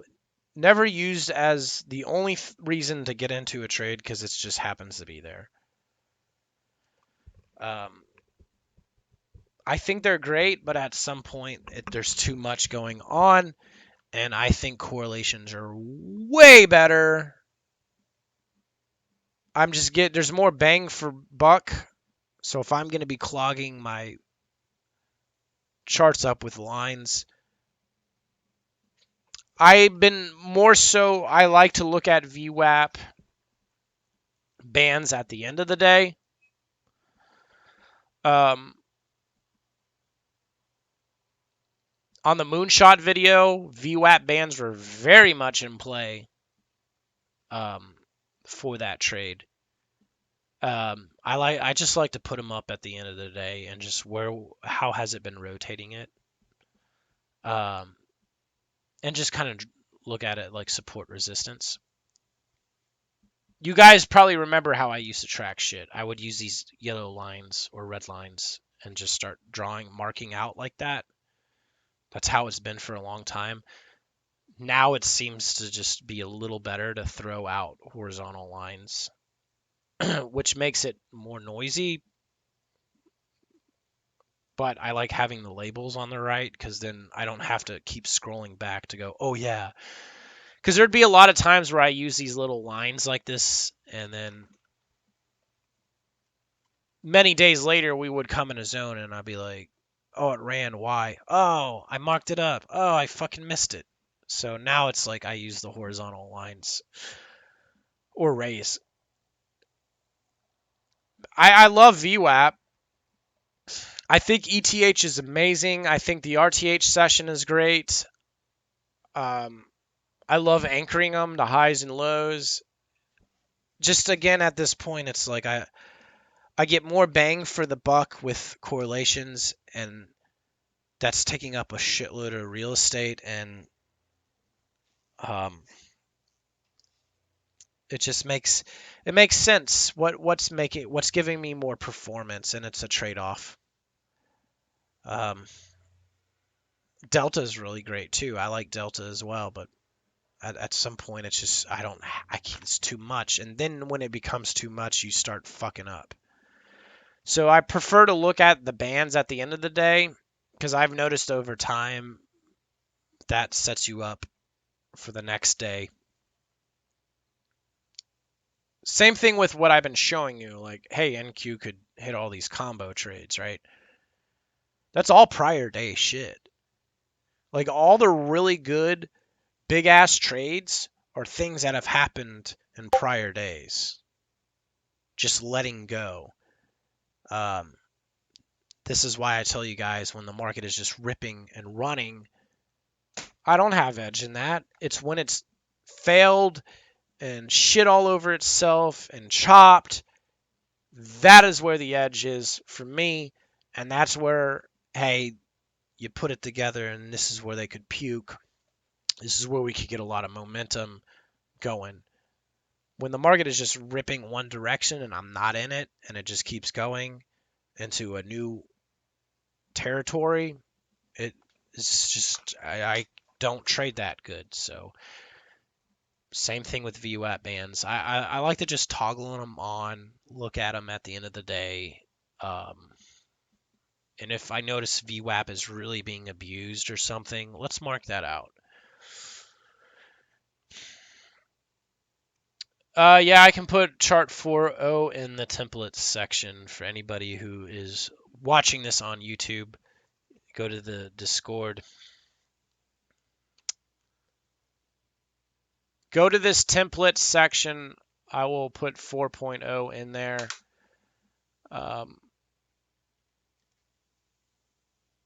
We'll get rid of 3. So I'll stick it in there. No, I'm not back already. I'm just here for now. Because Harvey wanted me to do Q&A. What else do we have?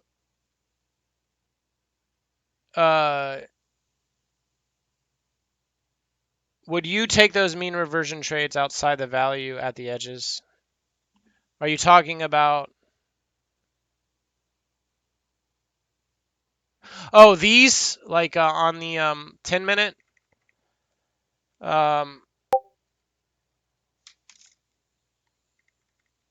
Not at this point, because this has been tested 4 fucking times, so that would be a short.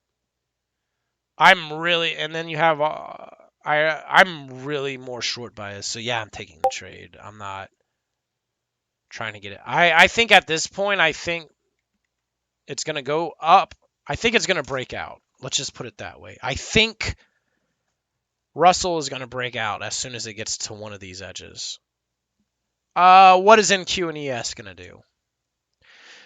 And I'm not trading Russell or NQ at this time. I'm fucking around with NQ a little bit. I'm using these setups to get into ES. So, I'm looking at something else on ES, and it's like, well, if Russell's going to break out here, ES better be on a breakout as well. You know what I mean? Or if I think ES is about to break up and then Russell. So Russell I've attempted to fuck with, and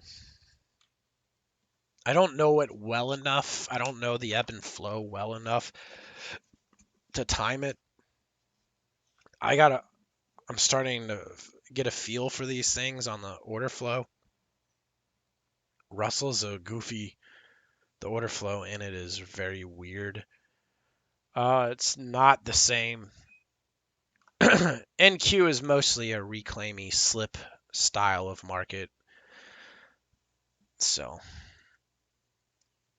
I'm not going to take those trades in Russell. As I stare at this more and more and gain more confidence in how the order flow ebbs and flows,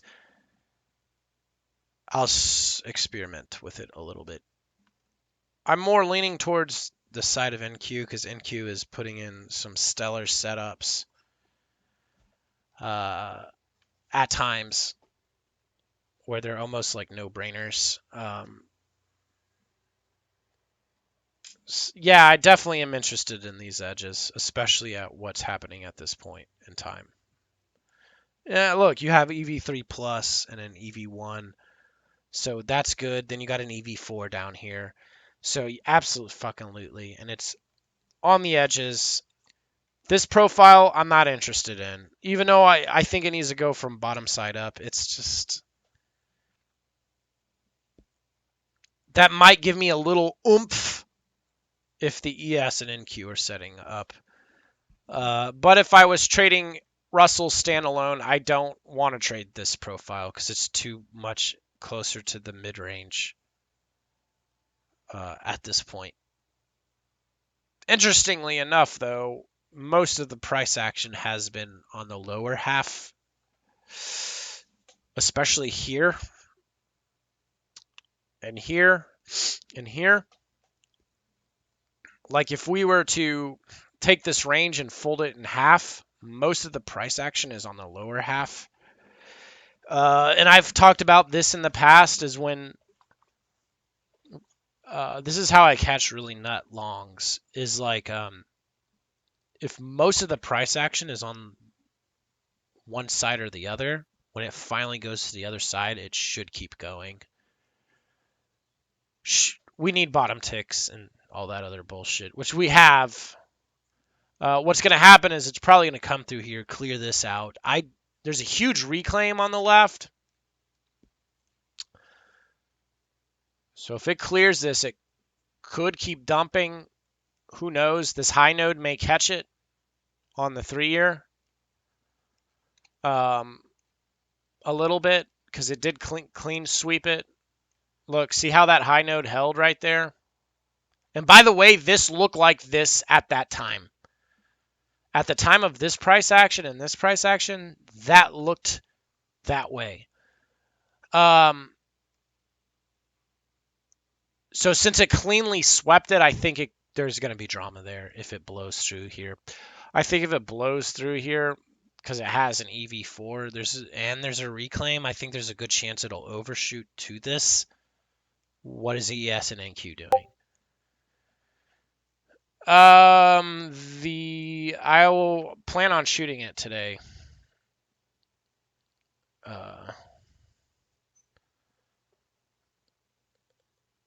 Is that everybody's questions on a 2.5-hour stream?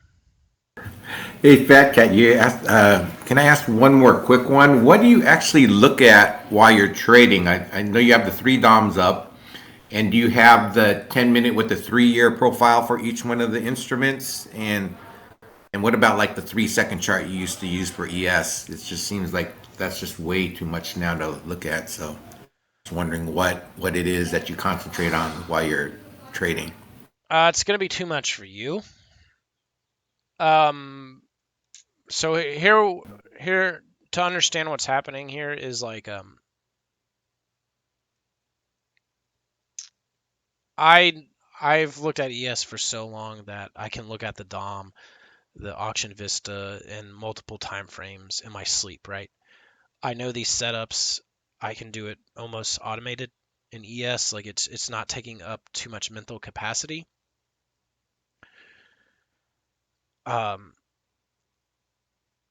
Russell and NQ do exactly the same things. So it's not like I'm looking at these other markets and it's like it's not like I'm looking at new information. It's the same information that I've been looking at all this time. It's just different markets. So therefore, it's just keeping track of more of the same. So it's not like if I was adding deltas and VWAPs and all this other shit, then it becomes overload because I'm not super solid with like a delta tool or some bullshit. So it's the same setups. Also, I traded bonds for a long time, and back then I was looking at ZN, ZB, ZF, UB, TN, ES. So I would look at 6 DOMs at once. If you remember my old video, How to Read a DOM, there were about 6 DOMs up. So I spent a fair amount of time looking at several DOMs at once. No charts. That skill set is still there. And I can look at ES DOM, and it just like, I have such a connection with it that having more DOMs up doesn't overload me. And I think having prior experience with looking at a shitload of DOMs and learning how to keep track of them, I think that helped substantially, which is kind of funny thinking about it. So the way I look at it is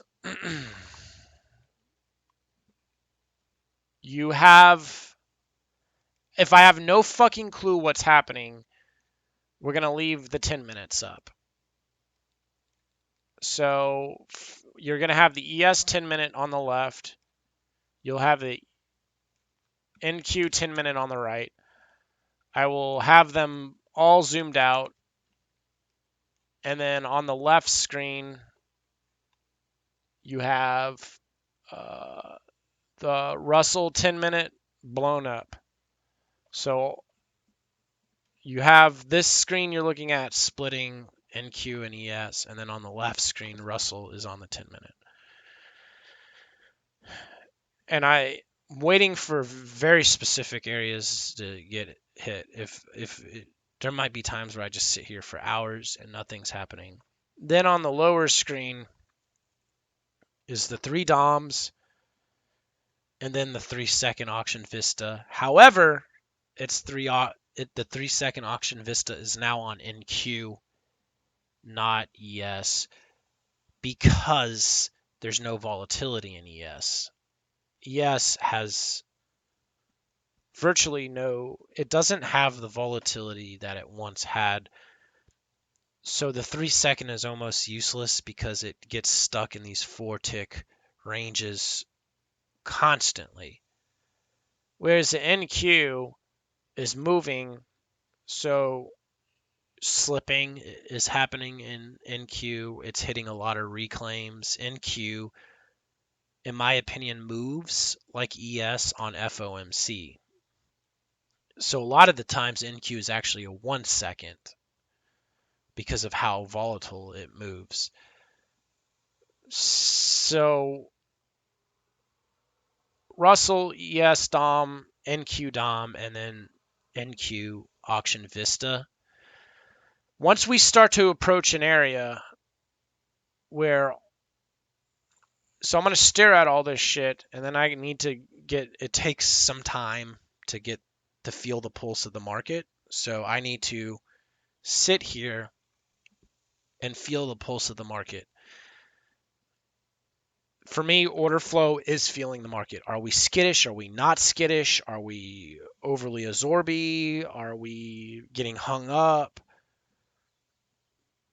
Those of you that are DOM boys in here, that have been doing this for a while, you guys know exactly what I'm talking about. There's a feel to it. I can't explain. It's a feel. You feel it. So I need to feel the market. And then I'm looking at the 10-minute charts. How is this moving? How are they flowing? What's happening? And then once because if I don't sink in, I will make mistakes. Then I get sunk in, and then it's like, okay, now we're approaching a gap. We're approaching a gap on the 10 minutes. Because this has been a problem, because I've done quite a few report cards in the recent month or two. And what I noticed I had a reoccurring problem was I was too zoomed in. So now I've made it a habit to just stare at the 10 minutes until we are approaching something like that's a setup. And then I'll bring them all up to 30 seconds. So it'll look like this. NQ 30 second over here. And then ES 30 second over here. And then we'll bring up the Russell 30 second on the left screen.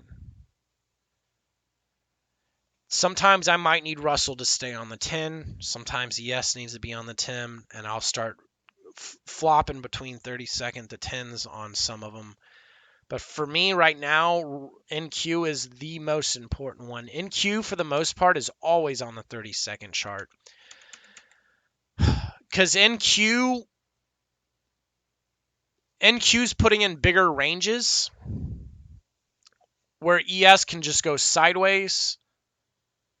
So therefore, I want to time like a mean revert or the top of a top tick on NQ with ES, since there's no volatility in ES. And I'm looking for the same entries I would on ES on NQ that I've always looked at using Auction Vista in the 30 second. So I'm looking at NQ the same way I would look at ES. And since there's more volatility, I can kind of pinpoint and get more of a precise entry leveraging NQ, especially since ES is very flat these days. Because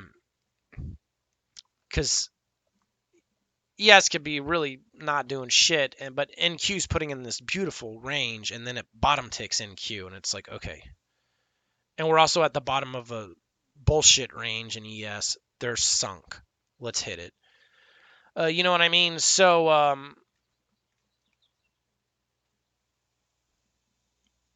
then we're looking at the DOMs. A lot of the times I'll mark out on the DOM. So see this EV gap at 43 even? I'll put an arrow and write gap on the DOM on ES. And then I'll take the value area. I'll mark it on the DOM. I'll take anything that I think is like critical information, like these levels, and just mark them on the ES DOM. Then I'll go to the NQ DOM and mark these levels as well. And then I'll go to the Russell DOM and mark the levels. So now I don't really need to be staring at the levels on the charts because they're now marked on the DOMs. And the DOMs only take up half the screen. They go from here to here. All three of them. So Russell is here, ES is here. So they're only taking up half of a screen width. And since the levels are being marked on the DOM, it's just easier to see it all. It's a smaller real estate on the screen. This goes to the strike zoning video. This is like strike zoning 2.0. So all three DOMs are there. The levels are marked. So I can see, oh, Russell's jumping the gap. I don't need to look at the chart because I can see that, hey, there's the start of the gap on the DOM. The target's down here. Same thing with ES and Russell, and they're NQ, and they're all moving up and down. Because in the end, markets only go up and down. All that sideways shit is old price action. Still relevant and important. But when it comes to getting into the trade, I've made things more efficient for my brain and my eyes. My eyes don't have to travel from this screen to this screen to this screen, because now everything's marked on the DOMs. So when it comes time to executing, we watch the market, how they flowing. Yeah, I want to be checking, the charts. It's because sometimes you get too zoned in on the micro and then you overfight. So it's a good habit to keep checking bigger picture shit. so that way you can be like, whoa, this ain't working. So it's all on the DOM. My eyes don't have to travel as far, so I can see the levels and they're all close. Because, like, I mean, look, you know, like, there's a gap here at what price is that?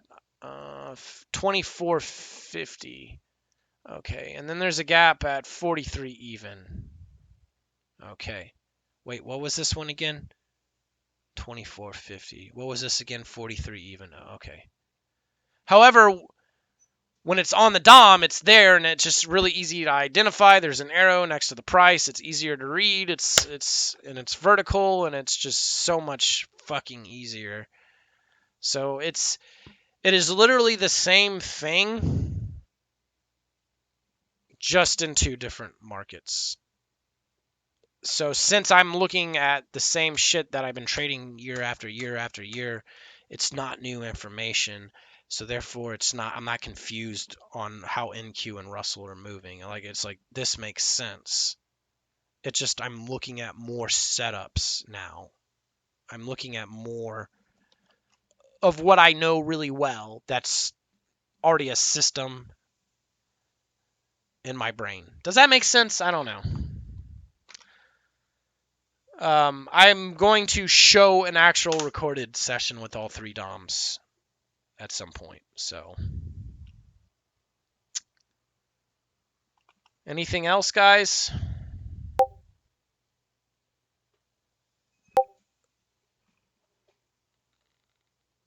Okay, this is pretty long. I think that's it. We'll see what...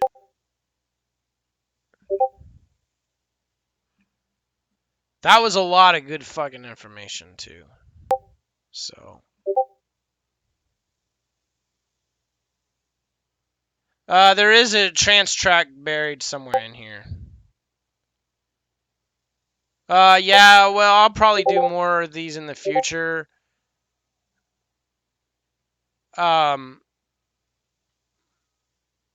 Just, I won't be here. I'm going to leave because being alone helps. And then see how this went for 2.5 hours. Luckily, today we have the time to do it. And it'll make a great YouTube video. Yeah, I'm going to upload it. So I'm going to jump off now. All right, see you guys.